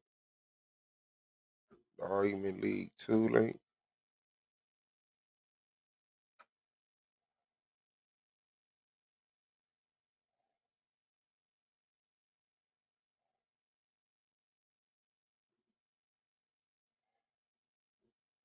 So that's hard. Okay, yeah. Other than that, because I think the rebuttal was where he took a hit on a couple of points. So I see he's like 4 minutes in and he's still doing like the introduction to the rebuttal, type of rebut. But yeah, you should just be point by point listing. Well, this is what A9 said in this field, in the compensatory. How is that going to defeat white supremacy when this is going on or this is the outcome? Man, that would have been hard. No, it's not just about getting up and moving away. The point is drawing a line and standing on it and being willing to die if anybody crosses that line. Not go try to go get your credit straight when they cross it. They didn't cross line after line after line, and you got a dude up here talking about if we just work on getting our 401ks right. Huh? whole stadium on top of our community. You talking about getting a 401k? I want to know when we got put in this predicament, what was their credit like? What was the credit of the person who purchased the good shit Jesus to bring us over here? Please let me know. What was his credit like? Because we talking about war, and he talking about 401ks, credit, LLC, business. Mind you, the very infrastructure that supports white supremacy, the only way that you even feel like you are affected by white supremacy, I can't lie, it's fire. Like, he's nailed that part of the rebuttal. This what he's doing right here, and then going back to a point, he said this. How is that going to defeat white supremacy when this is going on?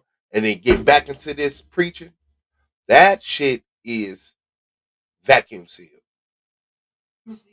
It's through your participation in the system. That means when you go to get a job, you find out real quick that, hey, when black people go to get jobs, they're less likely to get called back than white people.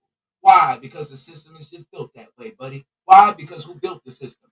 White supremacy. But this brother gonna sit up here and tell you that the system got a clean slate.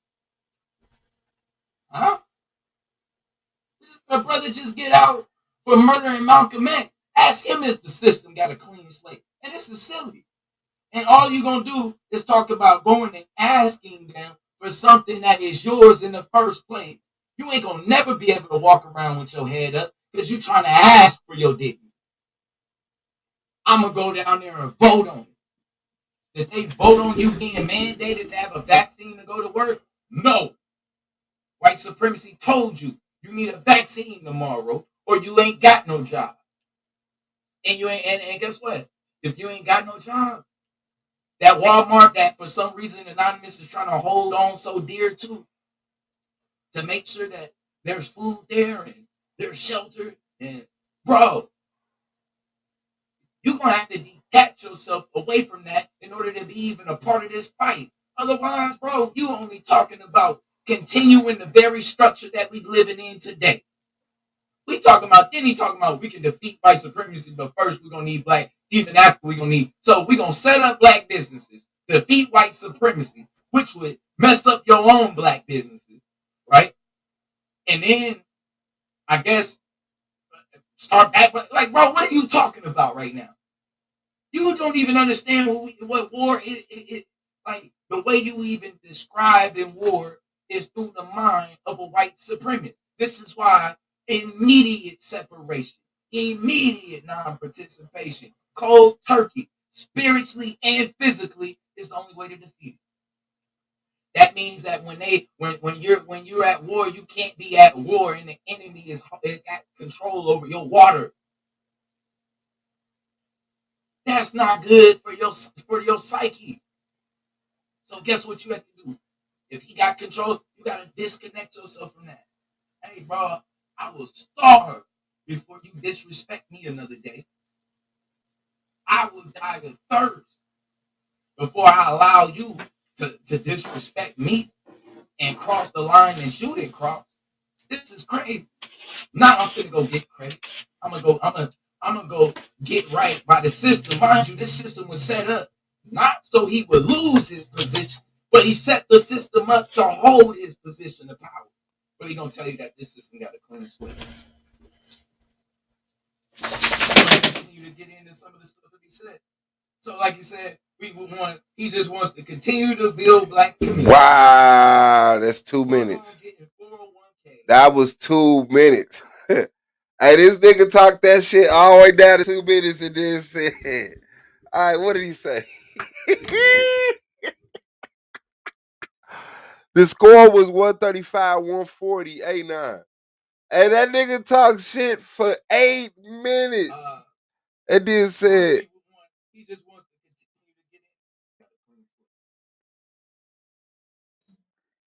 continue to get into some of the stuff that he said. And that nigga Blue turned his mic on, said, this nigga said a clean slate. Went on an 8-minute tangent about that one comment, and then came back with less than 2 minutes on the clock and said, all right, now let's get into what he said. Oh, shit. Oh, shit. He just wants to continue to build black community. All right. Work on getting 401k. I guess somehow, while we're working on getting our 401ks, we're going to get control over the media. I don't know. And stop them from portraying us as uncivilized around. See, you need to stop worried about being called uncivilized. It's that very thought right there is why you need to separate. And then he kind of went back into the same thing because that's what he was initially talking about. How they would use their propaganda, their media machine to say that we're savages if we do that. They already have. He's reiterating that. And from white supremacy. To separate being called uncivilized. It's that very thought right there is why you need to being called uncivilized immediately from white supremacy. What is wrong with you? Savages? Uncivilized? What makes you savage and uncivilized? Get back into his points. Is it the fact that you aren't modernized? That you ain't thinking about no black business? Huh? That you are dependent on infrastructure of white supremacy? Is that uncivilized? Is that savage? Shout out to Melinda in 1973. Were we savage before we even got kidnapped and brought over here? Now that you, in order to fight, you want to just try to work on our credit? Now, once again, he said that the system is separate, right? From it's not the system, but it's the people that enforce the system. But what he failed to realize is those people who enforce the system are the people who created the system. Not only that, they created the system. They're the majority in the system. And so they're going to, of course, look superior in their system. Step outside of their game where the rules is a little bit different. And now let's see how superior they look then. But he don't want to do that. He want to try to out-white man the white man. We're going to out-economic the economic man. No, bro. We're not doing that. We're not doing that. We are talking about war. You ain't finna do that if you sitting over here scared of where your next meal gonna come from, of the consequences that's gonna come. You can't be worried about that. All right. Shout out to Blue 89.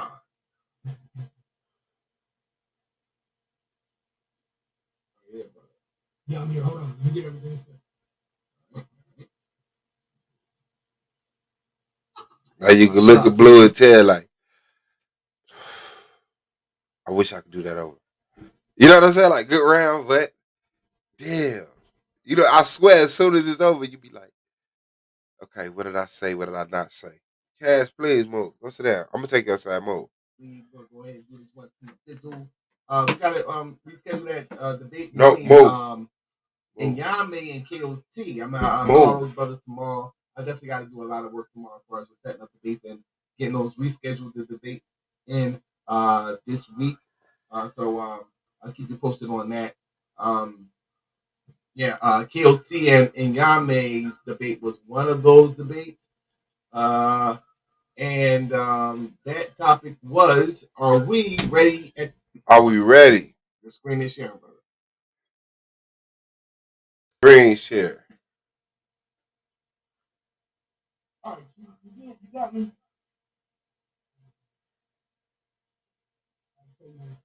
You're all set, brother.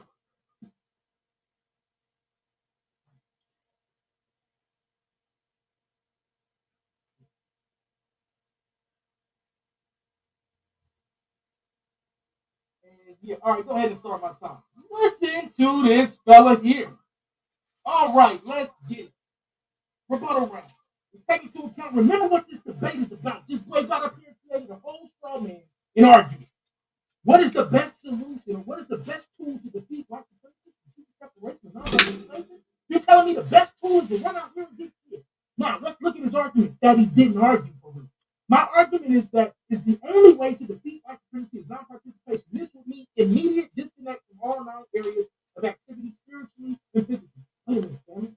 But told us you're gonna step away, and then you kind of got lost in the mix because you talked about certain things, but you didn't really show us what it looked like. You talked about what it was like weaponized in South Africa, but you didn't really tell us what happened. So let me pull out these good old fashioned notes on this. We're gonna go ahead and eat all of this stuff. Now, so when he says, we do agree with the definition. He talked about white privilege. White privilege is what's going to kill you. See, this is an argument that he's making for suicide. This is what we call revolutionary suicide. He says, you're afraid to die, but I'm prepared to take any death that comes to me. That's dumb. And I don't mean to call him dumb. I'm saying that argument is dumb. He's not. That's a dumb argument. That is a defeated argument. Right? The argument of saying, well, just because I can't get my way, I'm going to run out here and do whatever I want to do, and now cry and say, oh, you haven't done anything for me. We're going to go over here. We're going to tear everything up. We're going to burn everything down. Guess what, family? Yes, I don't want to see nobody go through the insurrection. What do you mean I'm afraid? I've really been the war. I've really jumped out of plane. This isn't about fear. And that's where you go back to the question. Go back to the point. Go back to the point. Knowledge of how the system works. The system will kill you if you decide to go in it the way that you're saying. But if you decide, and this is why I'm giving you this strategic option. This is why my argument, this is why. And then he just left his point again. Which I see people do a lot. It'd be like, and I'm telling you, this is my point.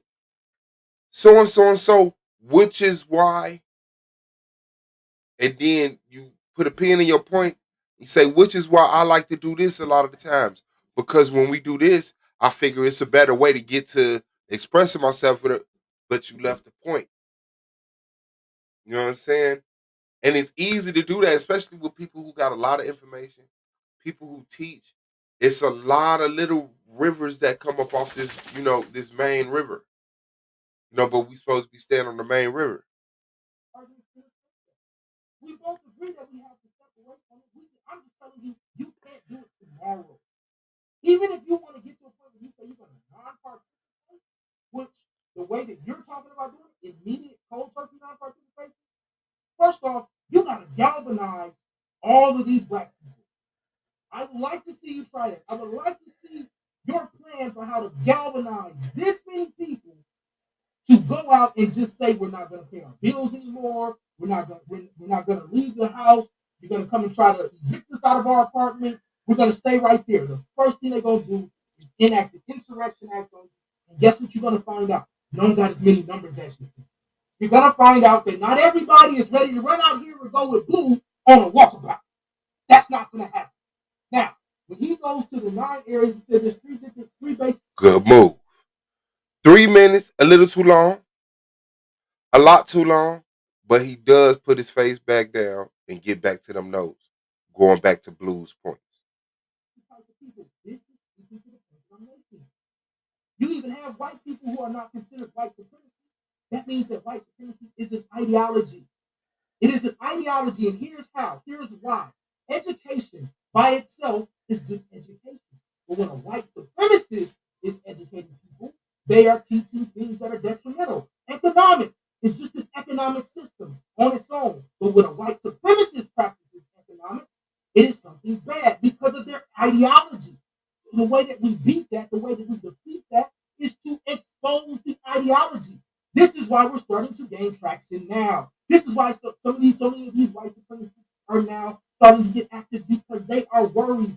Make no mistake, they are afraid with what they see coming, and we are just beginning to fight. This is not just about getting credit. What do you mean? Oh, he won't credit. Brother, we are at war with economics. We are at war with education. Yes, we need finances. We need wealth. We need property. Nobody's afraid. I'm just smarter than that argument. That's what I'm doing, right? This monopoly. He also made the monopoly correlation. He makes the monopoly. Well, they own the monopoly board. No, they don't. Good job. Took a minute. Got right back to his next point. You're using a head start with defeated. You're so defeated because you're afraid to actually build something. That's the fear. You're saying I want to preserve Walmart? No, I don't. I want to build a black conglomerate. I want to build a conglomerate that puts Walmart out of business so we can actually employ people and separate from the ideology of white supremacy. I want to build businesses that give people the proper health care that they need. I want to build religion institutions that will properly give people the religious exemptions that they need from the jab. I want to build institutions that properly educate people to not focus on white supremacy, but rather than to care about your brother, your neighbor, and build up a global world, a global economy, a global education system that says we're going to do better than our forefathers. What I hear from you is not love.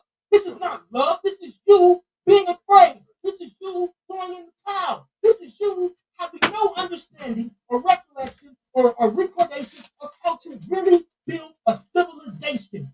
You want anarchy, and anarchy will get you killed with this particular society. Let me see. He kept talking, and so he repeats over and over about the strategic separation situation, right? As if I am talking about maintaining in the system. No, let's dissect his argument. Now, when he says that his argument is the only way to defeat white supremacy non-participation, this would mean an immediate disconnect from online areas. Diversity of black people makes this immediate part impossible. The casualties that you would sustain alone would be massive. All right? This plays right into the hand of white supremacy, and my argument interacts with this because now you're showing that the white people are superior. They're superior.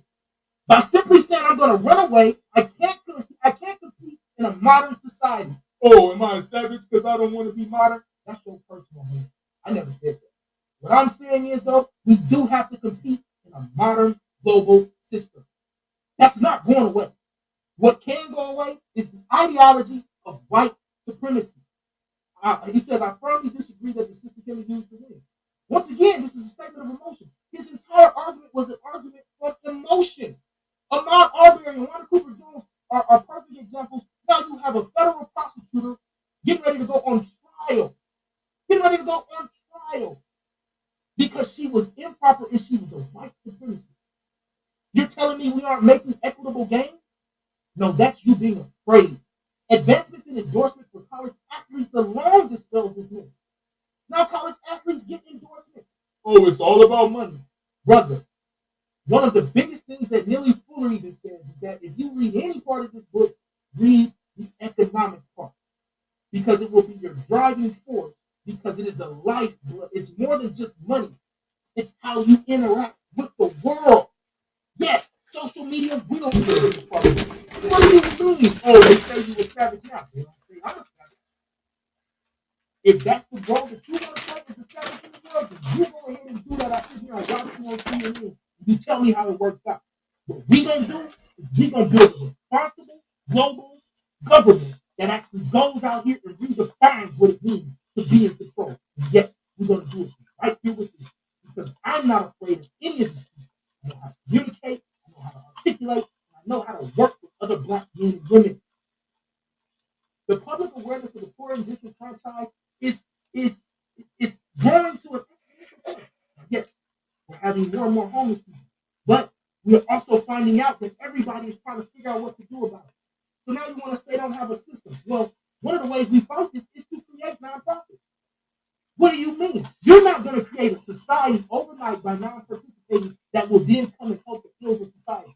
And what about the sick people? What about all the people who need medicine and all of that? They just dead in those things, right? They just got to die. They just got to be prepared to die. I'm sorry, brother. I don't buy it, and I don't want to play that game.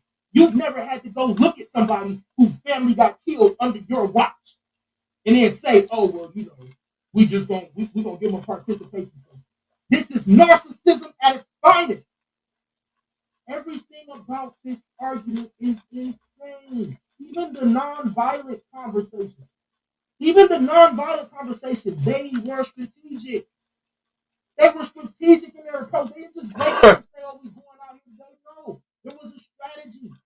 And the strategy was to raise awareness through the nonviolent situation. But you're not talking nonviolent.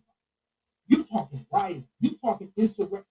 Insurrection Act of 1807 will easily kill your posse comitatus. Finally, if we are to be victorious, we must be willing to be uncomfortable. All of this is nuts. Strategic separation is also uncomfortable. The whole thing is uncomfortable. You've created a bunch of straw men and then just throw them out. And then this argument where you use, what's her name? This is Diane. When you talk about, she says that as soon as you participate, it will collapse. That's an argument from authority. You know what I'm saying? This is an argument from authority. I'm going to tell you why. He didn't show any facts. He didn't show any facts that state as soon as we stop participating in civil function. And I'm showing you that actually it will create insurrection. This is all nonsense. And so finally, in closing, everything that he said, he created a straw man in the country, and it was insane. And from this point going forward, I'm going to prove it. You're done. All right. Shout out to both debaters put their nice size rebuttal.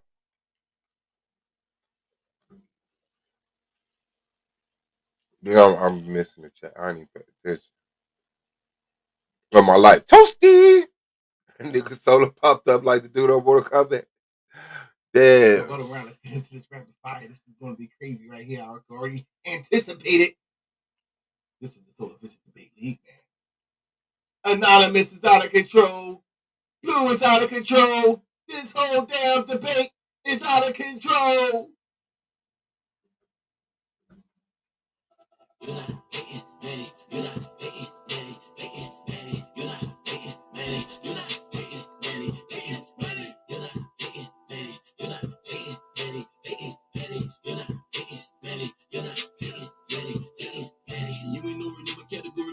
For me to tell you that you were very boring in the moral of the story. I wish I could just ignore you, but they gotta bring you back to put you in the crematorium. And I'm the only audio inside the auditorium. And when I'm finished with you, you and I have a memorial. You wanna be the leader that you narrated for Mario in no scenario. Bring the circles around your cardio, and that's somebody that was not a secret. Everybody know that you ain't coming close. I leave you comatose, so you been comatose. I overdose, I got an overload. That's when the windows are heavy. Open it for me with the overflow, and I can feel the power moving within every lag chromosome. Battle right around the corner, you already know it's on. Understand me, you're not petty, Manny. You're not petty, Manny. Cheese.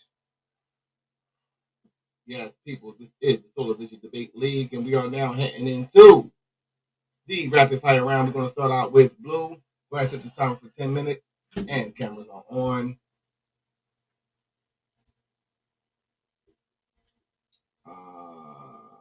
Okay, Blue, whenever you're ready. Cameras are on. I miss your mic. Oh, let me. All right. Cool. Whenever you're ready. Hey, now.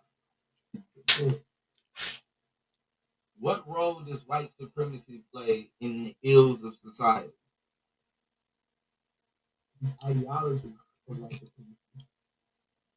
What do you consider to be the ills of society before I answer that? You said the ills of society, such as homelessness, starvation, different things like that. What role does white supremacy play in that, sir? White supremacy is in one size for all, so it's multifaceted. Because white supremacy is multifunctional. And so it would depend on each individual situation.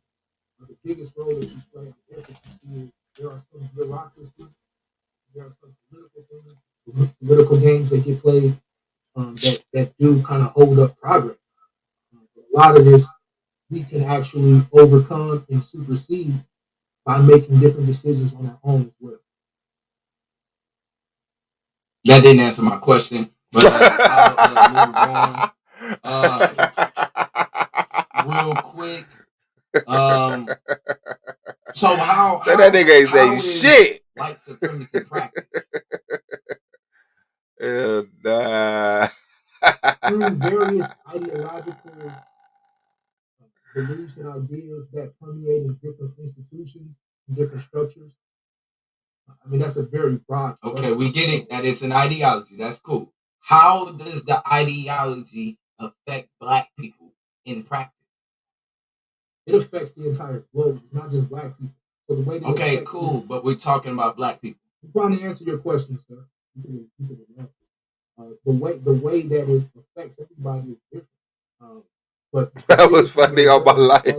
He said, man, that shit ain't answer my Yeah. It does perpetuate a lot of the cycles and things that we see. Just along the lines of the racist ideology. Okay, cool.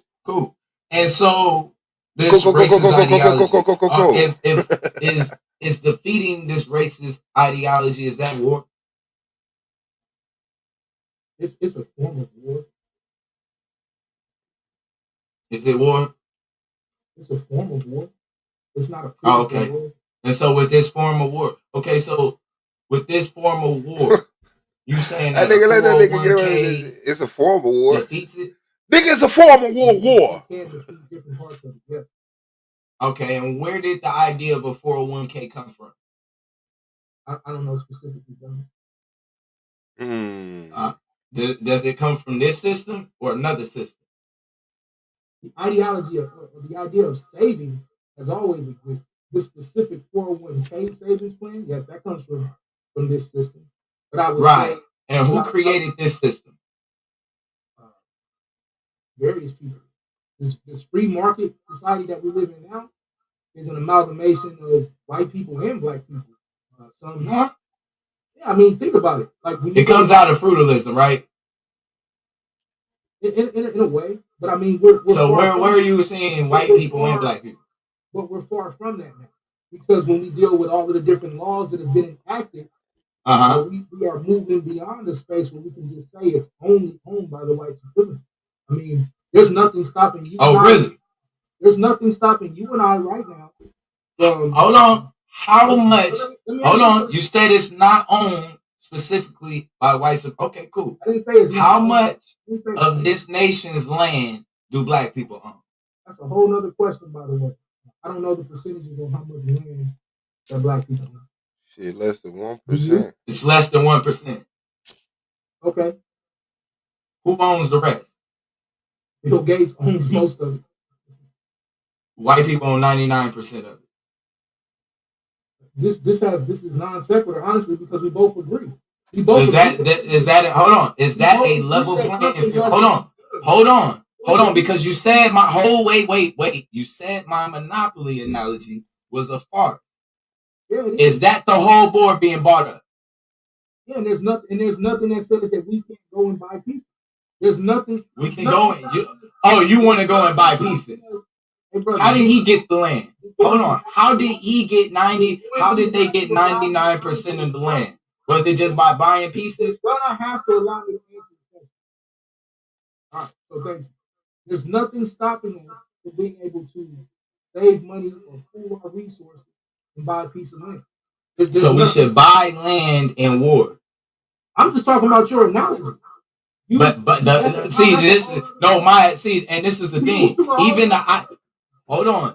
the idea of buying. Hold on, bro. The idea of even buying land, that's white supremacy. No, it's not. Yes, it is. So that we didn't buy land in Africa? No, we occupied land. We clearly bought land. We occupied land. Bro, you can see people buying land. No, we occupied land. No, we occupied land. Now that's a lie, bro. And I don't want to. And so now tell me, how is us black people buying back pieces? How exactly is that defeating white supremacy? Well, it allows us to build up wealth. It allows us to have some form of freedom until we strategically separate. How did he build wealth? Allow me to answer. You already answered it, bro. You said it allows us to build up wealth. How did they build up wealth? They did it in the worst possible way. Many of them. How? Off the backs of slave labor. They took it, right? You can't. They took it. You can't. They took it. You can't take.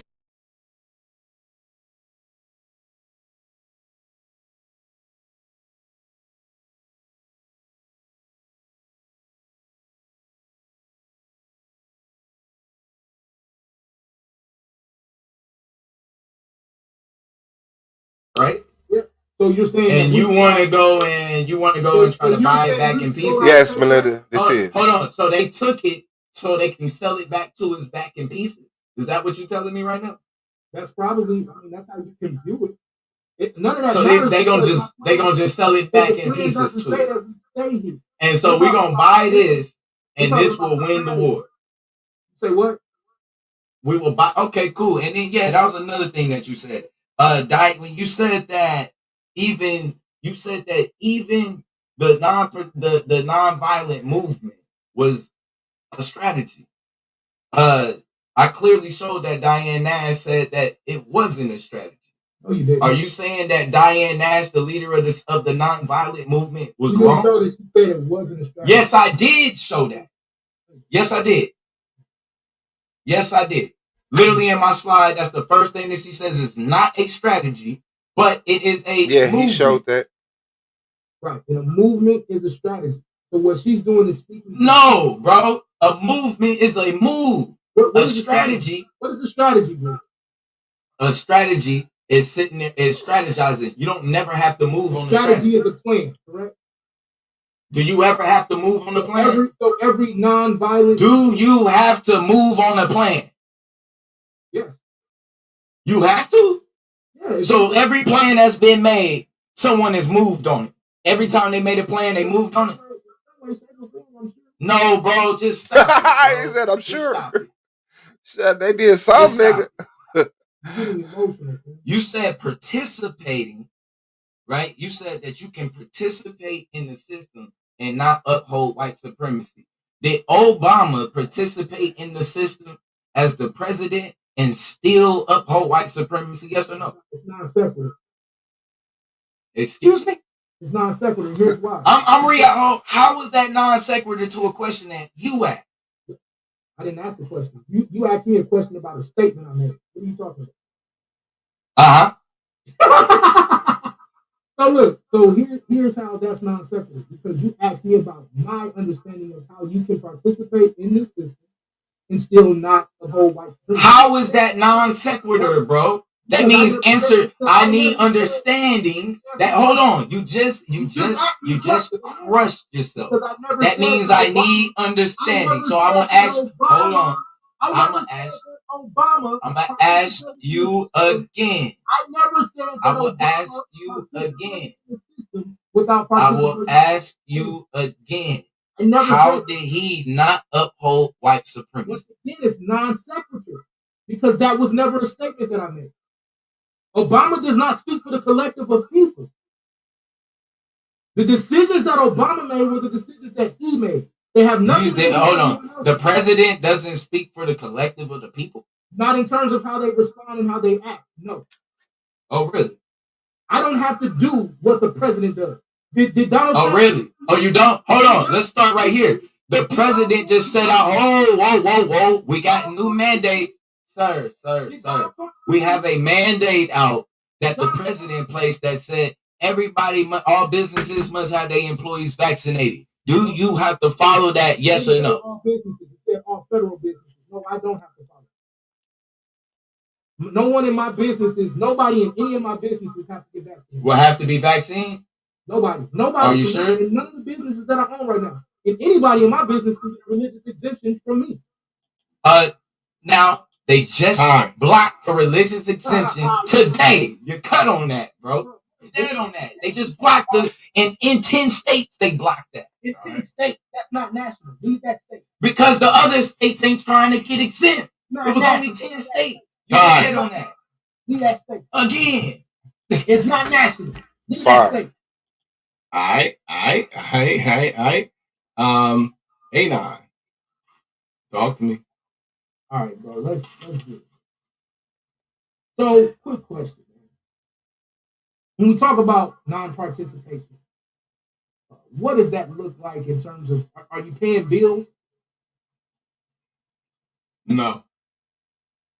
So where are you going to live after they decide to evict? There is no eviction. You live wherever you want to live. What do you mean there is no eviction? You will live wherever you decide, wherever black people decide that they want to occupy, that's where they will live. Okay, and so then you will leave your house peacefully? If black people decide to leave their homes, they can. If they don't, they don't. Okay, let's deal with the people who decide not to, right? Let's deal with the people who decide not to. Let's deal with the people who decide to really just go against the system. Are you familiar with what insurrection is? No. Okay, no, you never explained it. Insurrection. Well, I'm sorry that you're not familiar with the Insurrection Act. So the Insurrection Act states that once you start to completely diminish the government's ability to properly carry on day-to-day activities, that the president can now declare insurrection, right? And he can, and we've seen it happen several times, even after the enactment of the Posse Comitatus law.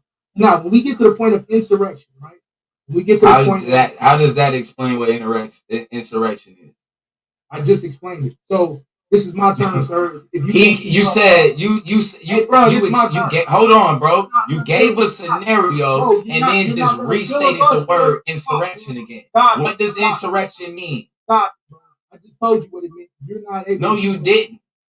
So now, I just told you when you. I don't have clarification on what insurrection means. I cannot answer that question.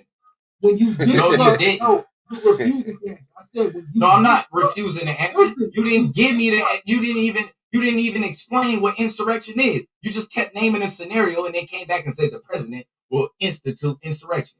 What is he instituting? I want to point out that he's purposely. What is he? My point is, what is he instituting? I can't answer the question. I don't even know what he's instituting. I just told you, instituting the insurrection. So now back to the. Oh my God. So what he will do then is allow all federal troops, Melvin Jefferson, Judge Melvin in the building, to engage with those that are being a part of the insurrection and remove them, lock them up, and even if necessary, use deadly force if you're fighting back to that problem, to that point. So the question is this: the question that I have is this: are you advocating for a bunch of people to get to that point where they are causing an insurrection and actually physically fighting with the government? I think we are already at that point where they are already causing an insurrection and we are already physically fighting with the government. What are you talking about? You are advocating that you get into a physical war with the government. I'm not advocating anything. You should already be, if you're black, you're already in a physical war with the government. What are you talking about right now? You're running now. So you're running. All right, so now back to the line of question, because now he clearly sees where we're going. A physical battle with the government? What was that? Bro, this is crazy. Go ahead. So now, as we look at what you put forward, right? Do you even know? Let me rephrase this. What is your plan to galvanize? I mean, what do you need? 15 million people? How many black people do you need for your plan to work?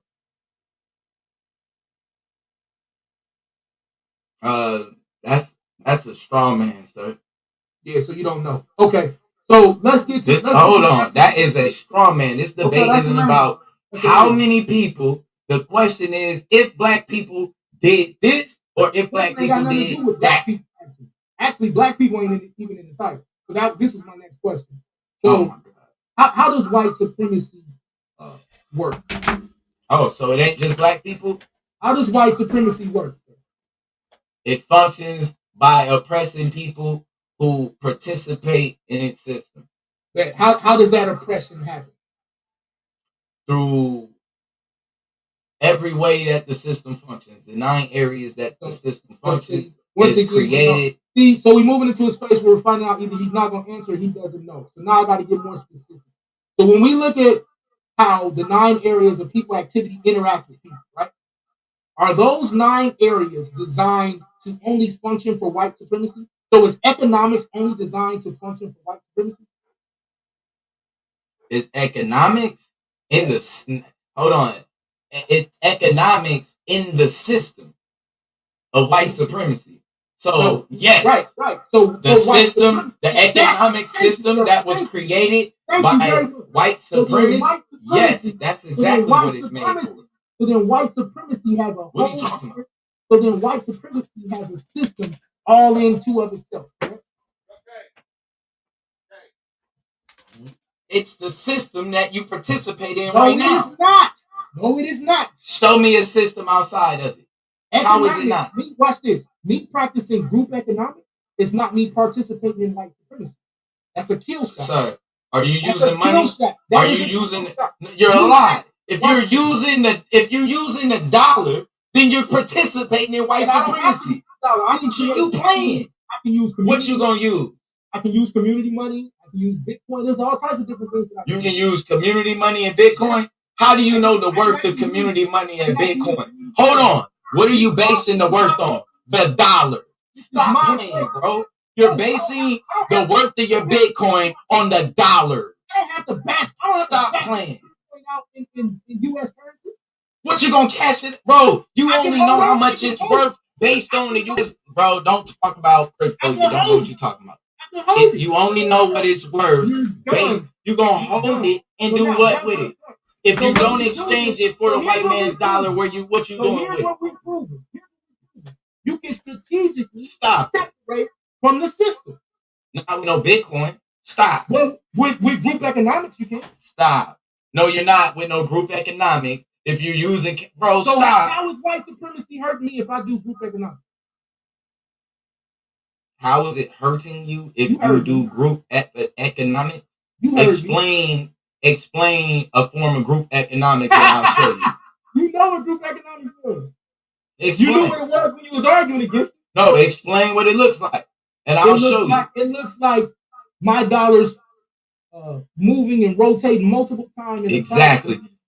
That's what I thought you was gonna say. No, yes, it does affect you because you ain't got no dollars. Exactly, and you just look how you just cut yourself. You went right back to their money. Hold on, you just, bro. I'm trying to answer the question. No, you're not. I'm trying to answer the question. You don't have no dollars to recirculate. That's their money that's gonna be recirculated. Therefore, you ain't even talking about war. You just trying to recycle, bro. I don't care how much. Answer the question. Can I answer the question? Can I answer the question? Because you cut and you know it. Yeah, I know. I'm making up stuff, but you just creating currency on the fly out of nowhere. You just got currency you just gonna create to use group economics. Stop playing. Outside of the guise of white supremacy. And then that's why you didn't want to answer how white supremacy really affects us. I did just answer. No, you didn't. I did. The fact that you're even trying to use group economics is showing you why you're affected by white supremacy. Like, come on, bro. How is Anonymous Hebrew affected by white supremacy? How am I? They ain't no. How is you? How are you? Since it affects everybody the same. How am I affected by white supremacy right now? How much is your time worth? Whatever I say to all my businesses, whatever I say to. Oh, really? Yes, really. I set my hourly wages. I said how much people got to pay me for my consulting. I said how much my pricing is whenever I do consulting on a real estate deal. Mm-hmm. I said how much my prices of consulting is whenever I do anything. You're dead. And how does that help out black people? It helps out. How does that help black people defeat white supremacy? Multiple black people had to do that over a long period of time to sustain large amounts of wealth to then separate from the guys and from the destruction. We don't have a long period of time. Bro, this sounds ridiculous. Bro, you talking about credit and doggone, bro, bro, you don't know what you're talking about. You haven't even moved to the war part on defeating white supremacy. You talking about 401k and doggone cleaning up credit and building black businesses and how good you're doing in white supremacy. And this is the problem. No, because I just let you talk just so you can prove exactly why we gotta hurry up and get out of this shit. Because you done lost your mind. You lost it. How you're not affected by white supremacy. How in the world you not being affected by white supremacy is going to help black people defeat white supremacy? There is nothing that says that I got to participate in the white supremacist education system, in the white supremacist religious system, in the white supremacist law system. I don't got to participate in any of that. Yes, really. Where's the law that says that I got to participate in the religious law system that they tell me to today? I keep the Passover. I keep everything that my forefathers would do. You keep the Passover? I keep the Passover. I keep Feast of Tabernacles. Oh, so we sacrificing lamb now, huh? Yes, so we sacrificing lamb in America. God, man, just stop it. Just stop it, bro. Tom, you're making that up. Tom.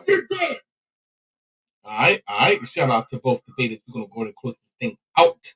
Family, this is the league, man. Jeez. Yeah. Vanglorious Vanguard. Knowledge born. Yeah. United Front. What you want? To the Knowledge Radio. We in here. What you got?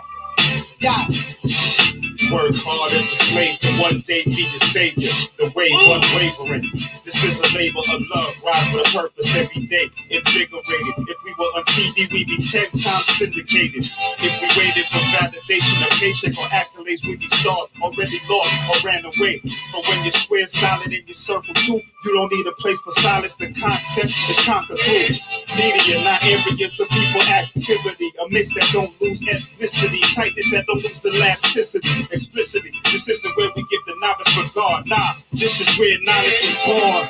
Last time that I checked, I'm undefeated. Deliver edicts can't resist when the gods fail to manifest freedom. When lines get crossed, they may push a loss because they get handed a check. We kick the can and cancel your cancerous gestures. A prophet vision, precision, the prescription for the sickness is to inoculate your fate with the winning. Arrogant beginners turn to humble endings. And US with KBA is a win-win. 1K. This is the Solar Vision Debate League, and we are closing this thing out, family. We're going to press the rock now over to Blue. Blue, you got 5 minutes to do your thing. Whenever you're ready, cameras are on. All right. Tonight was definitely a showing of who understood the topic and who did not. Today I showed how white supremacy functions. How did I show that? Through the 9 areas of activity with Neely Fuller. I showed that they controlled all areas of those 9 activities. I also defined what non-participation was. What was it? It was the immediate separation from all 9 of those areas of activities that they control. So any system that involves those 9 areas of activities that they control, I already said non-participation would be the immediate separation from those systems, both spiritually and physically, right? I showed how it could function as a weapon. Why? Because you being separated from the system, right? Because the system in itself, as we read with white privilege, right? It particularly it benefited white people over non-white people in some societies, particularly if they otherwise were under the same social, political, or economic circumstances. That means what? They're able to show white privilege. Why? Because you depend on a white system. So guess what? Trying to build in a white system in order to defeat a white system isn't even making any sense. Because you know what's going to happen? You're just going to get more and more people who come on, just like my opponent said. Remember, he's not affected by white supremacy. He's not affected by white supremacy. Is that a healthy mindset for black people to have in the war against white supremacy? The fact that he would even say that shows it's a lack of understanding of exactly what the system of white supremacy is. Either that or it's just it's this disconnect between you and other black people globally. That's the only thing I can see, because whether I'm comfortable or not, I'm affected as long as my people are affected. There's no way I would ever say I am not affected by white supremacy. Not gonna happen. I also, so like I said, I established what non-participation was, right? I showed how it was the action, right, which was birthed out of the nonviolent movement, right, that made the nonviolent movement disruptive, right? So the point is that not only my opponent already agreed that the infrastructure was built on top of black people using slavery. It was built on top of black people. So you got the infrastructure sitting on top of black people, continuing to grow bigger. He wants you to allow it. He wants you to help it grow bigger on top of you. But I'm saying you need to remove yourself from up under it and see if it can stand on its own. And I'm telling you, it can't stand on its own. They need you. The people, the people who even come over here for the American dream. You're the American dream. People being able to come over here and sell their products to you. That's the American dream. I'm telling you, we don't have to be a part of that any longer. This brother talked about just having LLCs and 50. He talking about getting 50 million black people, whether it's logical to get them to stop participating. It ain't logical to get 50 million black people to get an LLC. Then you got to ask yourself, well, how many black people do you need to get an LLC? But he didn't want to deal with that either. So even when we talk about strategically doing it, he still never referred to strategically separating from white supremacy. Only thing he talked about doing was being strategically more comfortable in white supremacy. This is what he talked about. But mind you, this is what I mean by every day in this system pulls us further and further apart.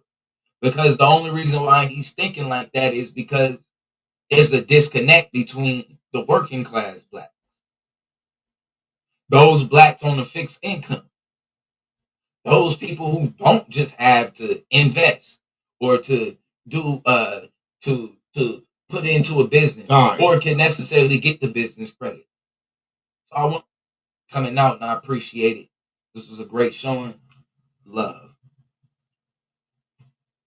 All right, shout out to Blue. A9, you get the last word whenever you're ready. 5 minutes. Hold on, let me start my time. And let's get it. The brother created arguments, strawman arguments, and argued against them all night. Well, I sat there in the pocket and really laid out what it means to strategically separate. That means to use the system to put yourself in a position where you can now move away from the ideology of white supremacy. He never addressed that. He never addressed the ideology of white supremacy because economics, education, religion, politics are just that. They exist. It's just a system. But when you include white supremacy, now it becomes a white supremacy situation. So the argument that I made was that we attack the white supremacist ideology. All of the, he wants an LLC, and he wants business credit, and he wants to do this. Yes, I want to use all of the things possible to help people get out from under the problem, which is the economic problem, the actual emotional problem. That's the health, right? Many people can't even get quality health plan. And you're telling me that the next best thing to do now is run out the door and pretend like we're not going to participate? No, it's a farce. Instead, what I showed you was strategically how to go about being able to get into the position of separating, how to kill the ideology of white supremacy. White supremacy exists in a fragile way because it is a belief. Like I said over and over again, it is a belief. The political, economic, and social systems that exist are what the white supremacists have created. There's nothing said, and that's why the brother got mad when he asked me, well, are you controlled by your hourly wage? No, because I make my hourly wage. And does that mean that I'm not connected to other non-business owner blacks? No. What that means is that I'm actually being forward-thinking and trying to figure out ways to make sure I can use extra income to help them because I have a sense of morality. That's the other problem that he didn't want to get into. The real problem with white supremacy is you've got people that don't practice good ethics. That's how come those ideologies circulate and trickle down into the structural businesses. Not because the business in itself is wicked. There's nothing wrong with the bank.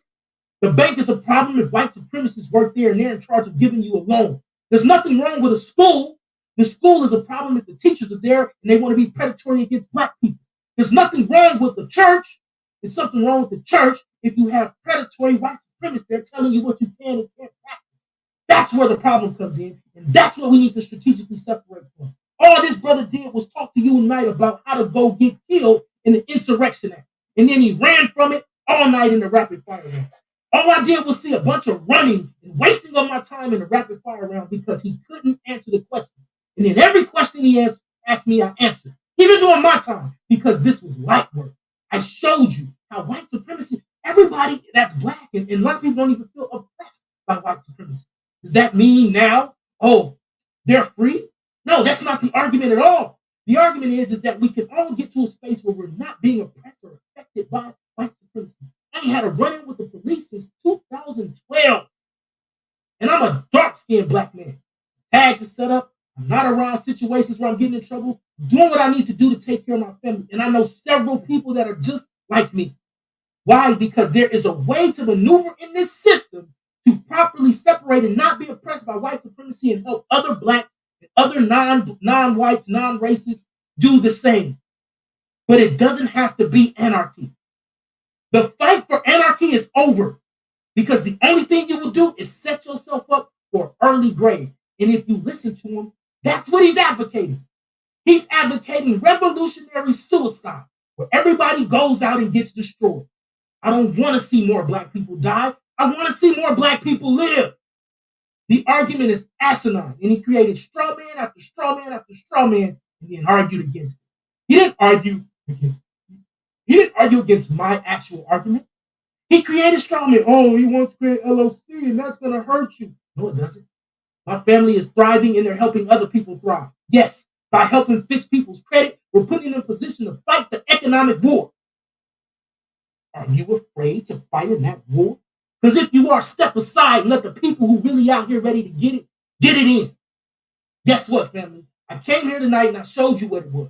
It was too easy. All he did was give you a bunch of emotional rhetoric, and all I did was show you the strategy of engaging in all 9 areas of people activity and slowly moving into a space where you can separate from the ideology of white supremacy is not only possible and doable, but we are going to have to do it. I'm the champ, A9, aka A Unity, aka the smoke junkie. You don't want this smoke. Shout out to the league. God damn! All right. Calm this thing down. Yeesh. What the fuck is going on? All right. So, I'm going to throw the link inside of the chat room. This is for the people's vote. So, we're going to go ahead and do that right now. Let's see. Okay, here we go. Let me throw this in the chat room right now.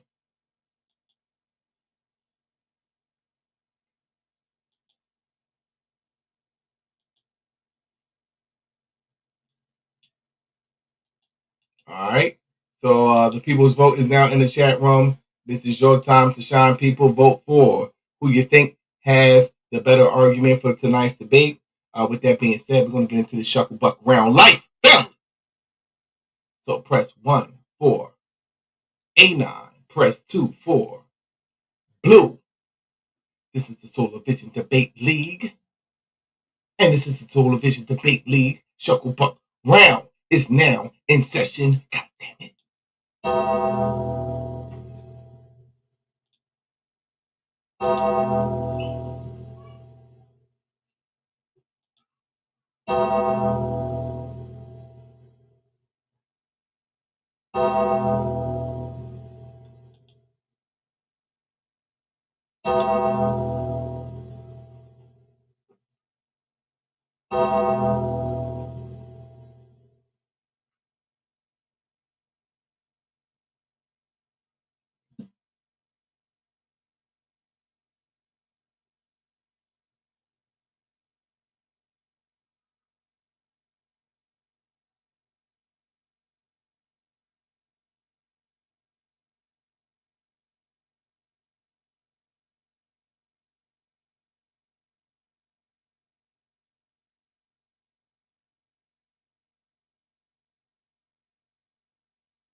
Blue. I see more 2s than 1s, so we're gonna go with Blue.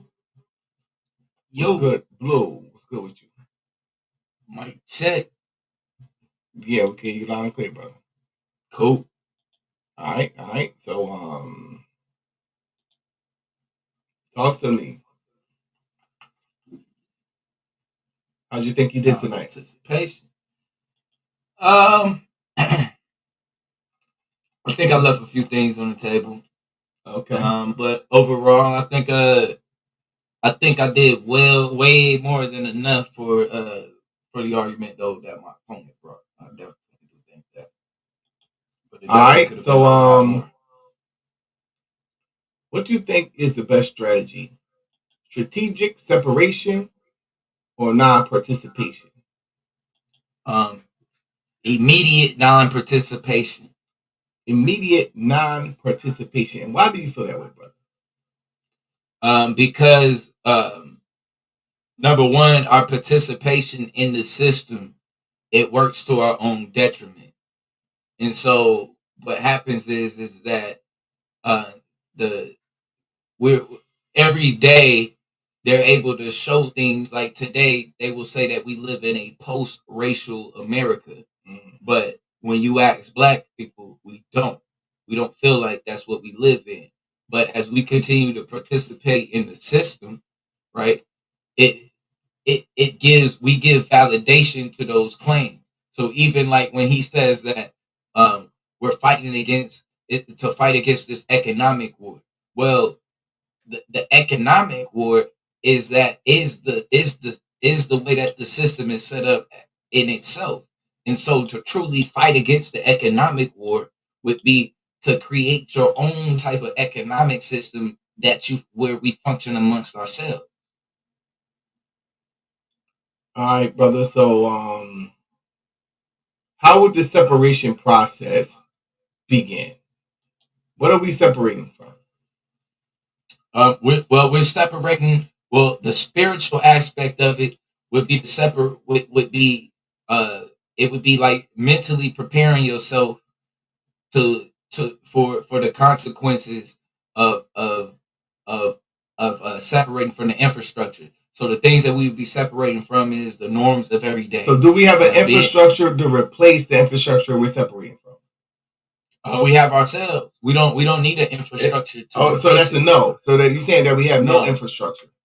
No, we don't need infrastructure to replace. Yes, we do need an infrastructure. Is the problem. No infrastructure. Yes, we need an infrastructure. What are you talking about? No, you think no, I mean seriously, you think you're going to convince a group of people who has been since the beginning of their lives dealing within the infrastructure, separate to no infrastructure? You think you're going to just convince a group of people to do that? Well, in the argument of non-participation, the people wouldn't have to be convinced. It would get to a point where they're so fed up to where they don't even care about those consequences. Okay, so in light of what already transpired here in the hills of North America on the black man and black woman, what more needs to be done? What do you mean as far as what more needs for them to be be fed up? Is what I'm saying. Oh well, I mean, I think it's two parts to it. It's not just being the fed up. It got to be two parts because they did everything they could do to us. They lynched us. They killed us. They murdered us. They raped the women. They raped the men. But we believe they colonized the minds of the black men and black women so much so that now they fighting each other. What else?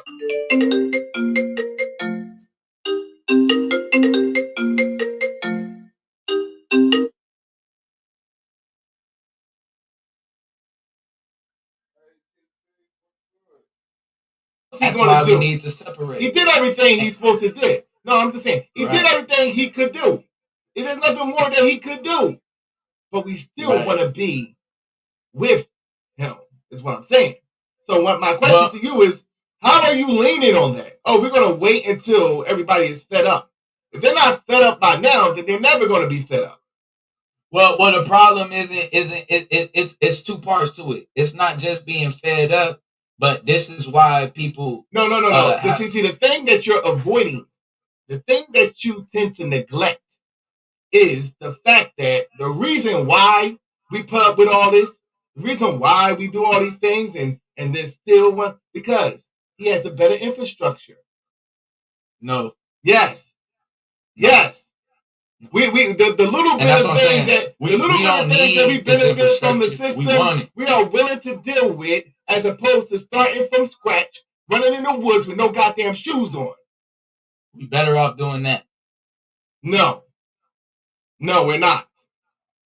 People are not ready to run with no goddamn shoes on in the middle of the damn woods. They never will be. Okay, so what are you talking about? That defeats your whole argument. No. Yes. That means you if you're waiting for them to get ready, if you're waiting for them to say, well, eventually they're going to get fed up. You can't. You just that's said the thing. That they never will be. You know why? Because that's what I'm saying. The system gives them just enough. See, they already on top of your bullshit game, Blue. So that's why they give you just enough. They give you just enough to keep you going, bro. They don't take everything from you. They give you just enough. So you can get the PlayStation. That's what I'm saying. You think niggas will kill you over PlayStation, nigga? What are you talking about? That's why we would have. That's the You mean to tell me, Blue, if they say, well, we're getting rid of all the PlayStations if y'all don't get rid of this nigga Blue? You don't think that they're getting rid of Blue over a PlayStation? I think. I mean, that is understandable, but that's is that a yes or no? You think that these niggas? I'm talking about black people. He's saying, well, black people, if you don't get rid of Blue, we taking away their PlayStation 5. You don't think you're going to end up missing within that next month, bro, over a PlayStation 5, bro? I think if is that a yes or no, bro? Well, yeah. If people so if they willing to kill you over a PlayStation 5, brother, right. What about the people that has more within this system? There's people that benefit in this system, bro. It's people that benefit and live good within this system. All black people ain't struggling, bro. There's a lot of black people, a great percentage of black people that are comfortable within the system. Right. Okay, so they're not separating. What are you talking about? Well, they would in this, and they would in this scenario. What scenario? So in the scenario that if that all black people, what would be the best way to defeat white supremacy if all black people were to not participate? And so if they were to all non-participate, then in this scenario, they would already have decided that they are spiritually disconnected from the PlayStation 5 and from all of the other things. And therefore, now those are the things that can't be held against us. Now we can actually... That's a big ass if though, bro. Like you're leaning on that. That's the very thing that's keeping us in the system. That's the only way. That's a big ass if to assume that eventually we're going to get over it. We get more and more spoiled by the system as the years go on. What are you talking about? That's why we can't. But that's why strategically separating will only hurt us even more, because the longer, we're gonna have to the go. Immediate separation is unrealistic. Strategic is unrealistic, because just like you just said, the further we go strategic along, is more more comfortable. I think both of them is bullshit, honestly. But strategic is more realistic than your, running to the. You know why? Because you're not gonna get from. You're not going to get past square one, which would be convincing the people to do the shit. Now, I'm going to say this, though. Now, you're right. If the debate was which one would be more realistic, but the debate is which one would work best. And so the one that would actually if they're not following you, that means that they're going to work, bro. What are you talking about? Well, it isn't if they're going to follow me. The question of the debate isn't an if. It's if they're doing what I'm saying they're doing, or if they're doing what Anonymous is saying. Now, who told you that shit? That's the title of the debate. Which one? That's not going to get off the ground because they're not going to even follow you, bro. So that's what I'm saying. Well. I mean, I don't know about it whether it's going to get off the ground or not. But so, do you really think that bullshit is getting off the ground? That's what I'm asking. Yes. I think today we are already starting to non-participate. So how are we non-participating today? We over 7 million people have not went back to work, and every day more and more places are closing. Over 900 Walgreens stores. That's because of the COVID, bro. Close. That's because of the COVID. They're working from home, bro. But it's not that they're working from home. It's that they don't feel comfortable. They're shutting down the system because of the vaccine. Do you know what's going on, bro? in this country, bro?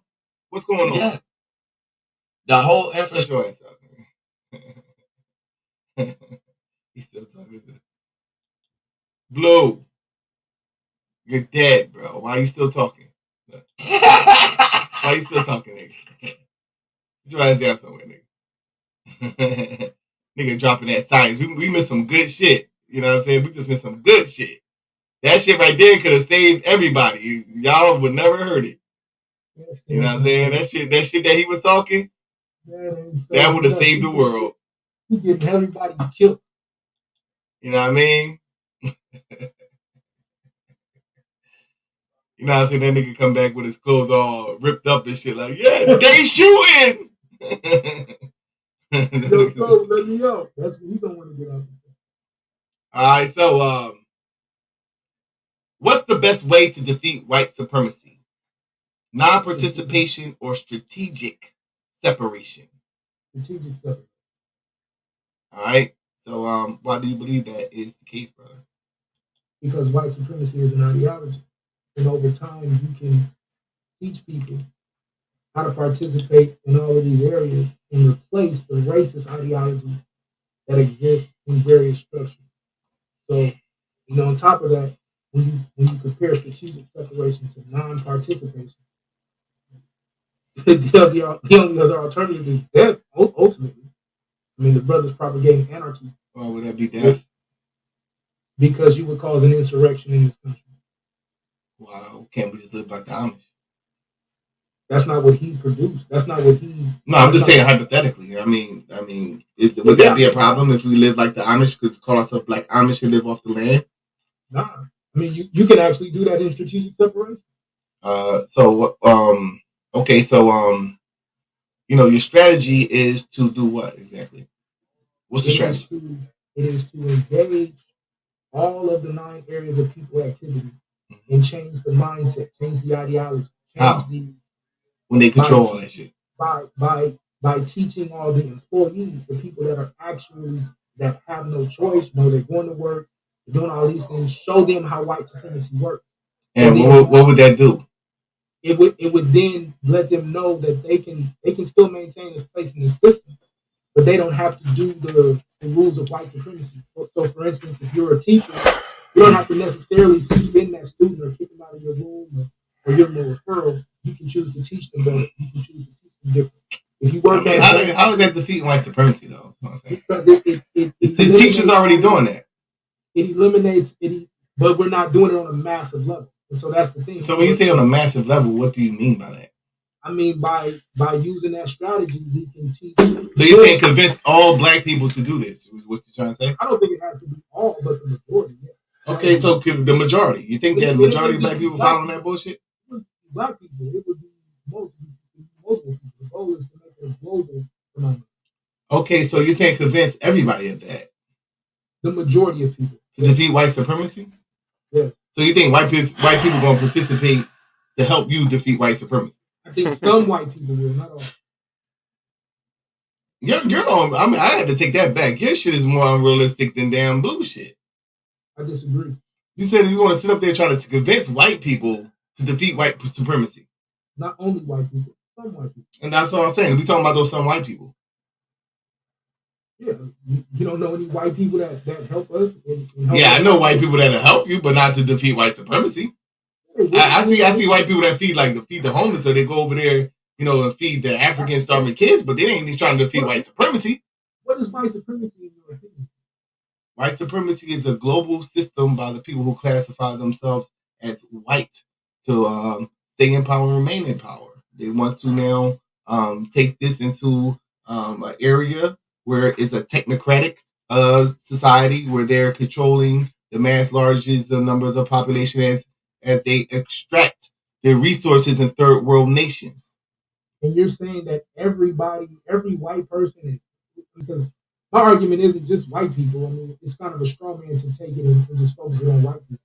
But you're saying that everyone is on board with white supremacy around the world?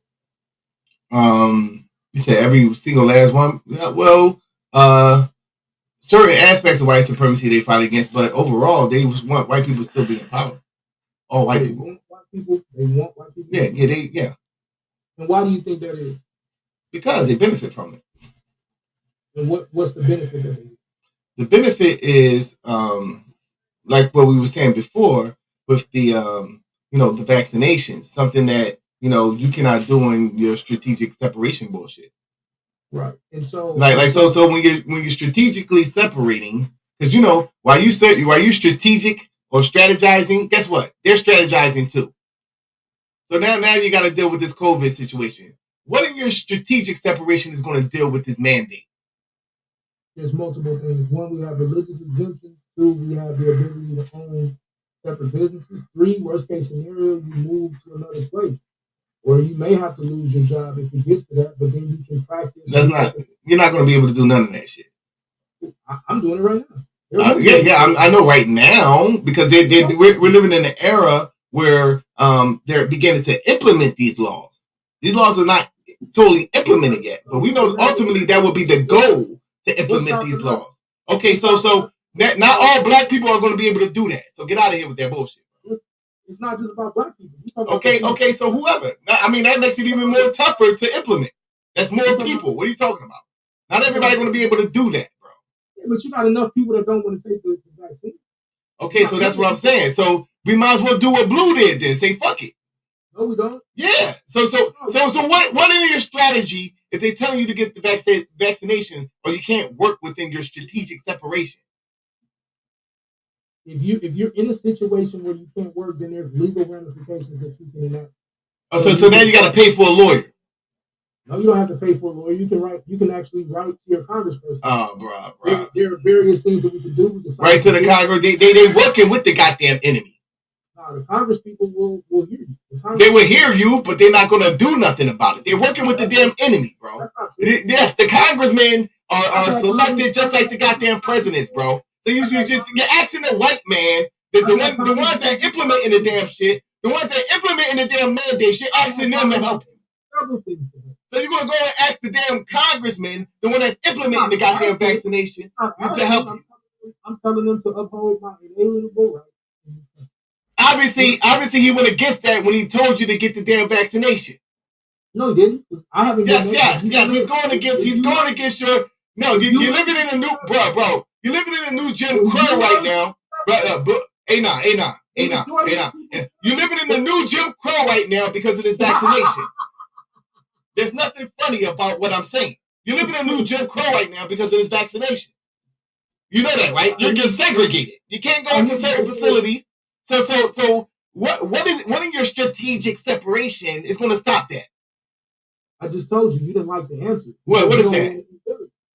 I told you there are multiple things we can do. One of the biggest things you can do, if you don't think that you're going to be able to get a religious exemption, then you have the right. All those bullshit maneuvering tools ain't going to work no more, bro.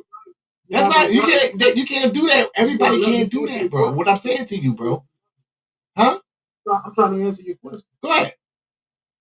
So the other option that you have is you can formulate a group of like-minded people. Oh my God, bro, really? There are several people that are going to think just like you about the vaccine. Y'all can actually engage with the community, engage with the law. You can actually go get laws. Do you know what shedding is? I just saw a whole law. Do you know what shedding means? What does it mean?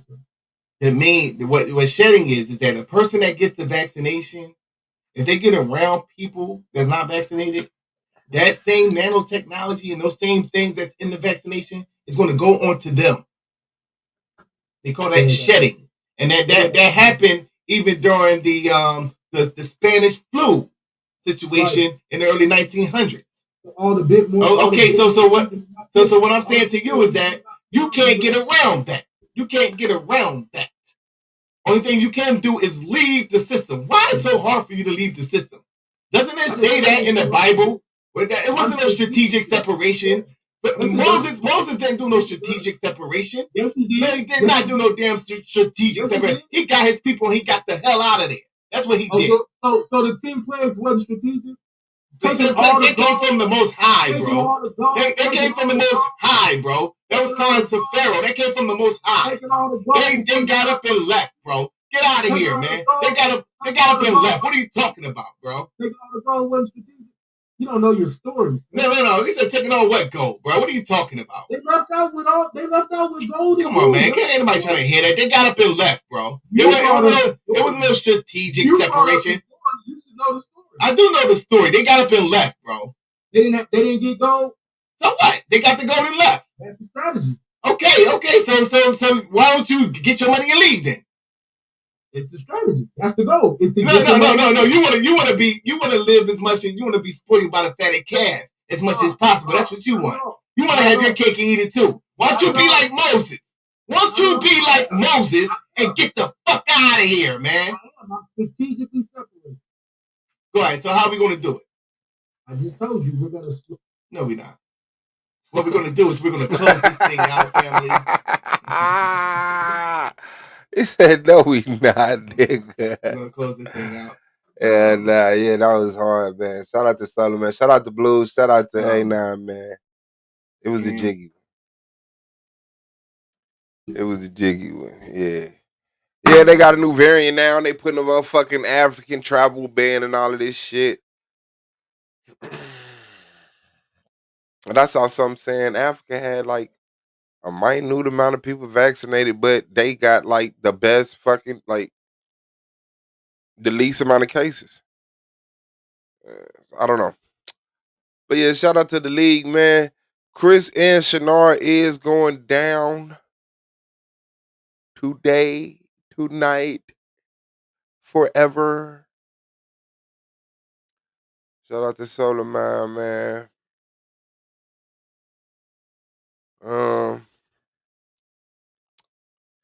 Yeah, so we on strike for a week. So spread the word. Goldmine Tree Tribe is where we at. Ain't it? That's crazy, Free Spirit. Yeah, strength to you, man. I hope you get over that. I hope you really. Oh, man.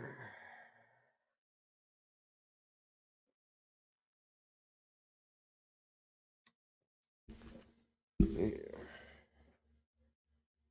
That's how it goes, man. Make sure y'all fuck around. They solely supposed to be doing a pre-debate show on the SVDL channel. But I don't know.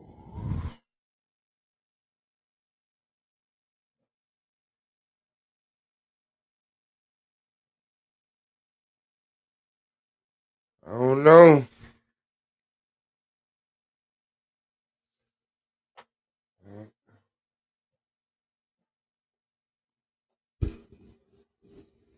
I'll be fucking around.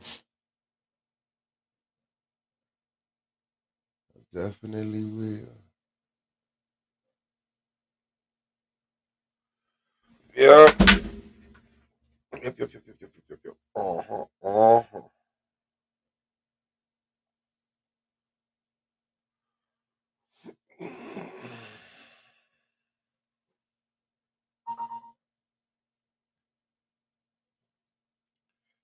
That's a fact. Get better.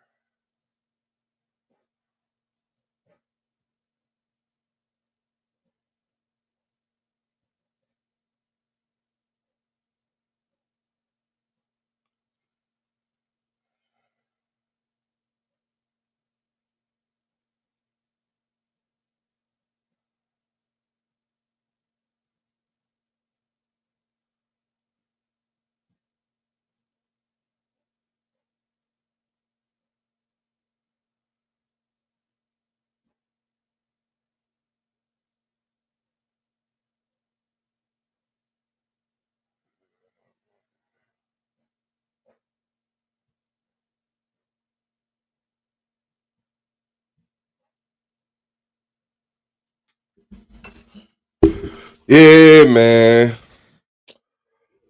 Oh, I got some dudes about my cousin, man. My cousin Fleece that always come through here and rock out with us.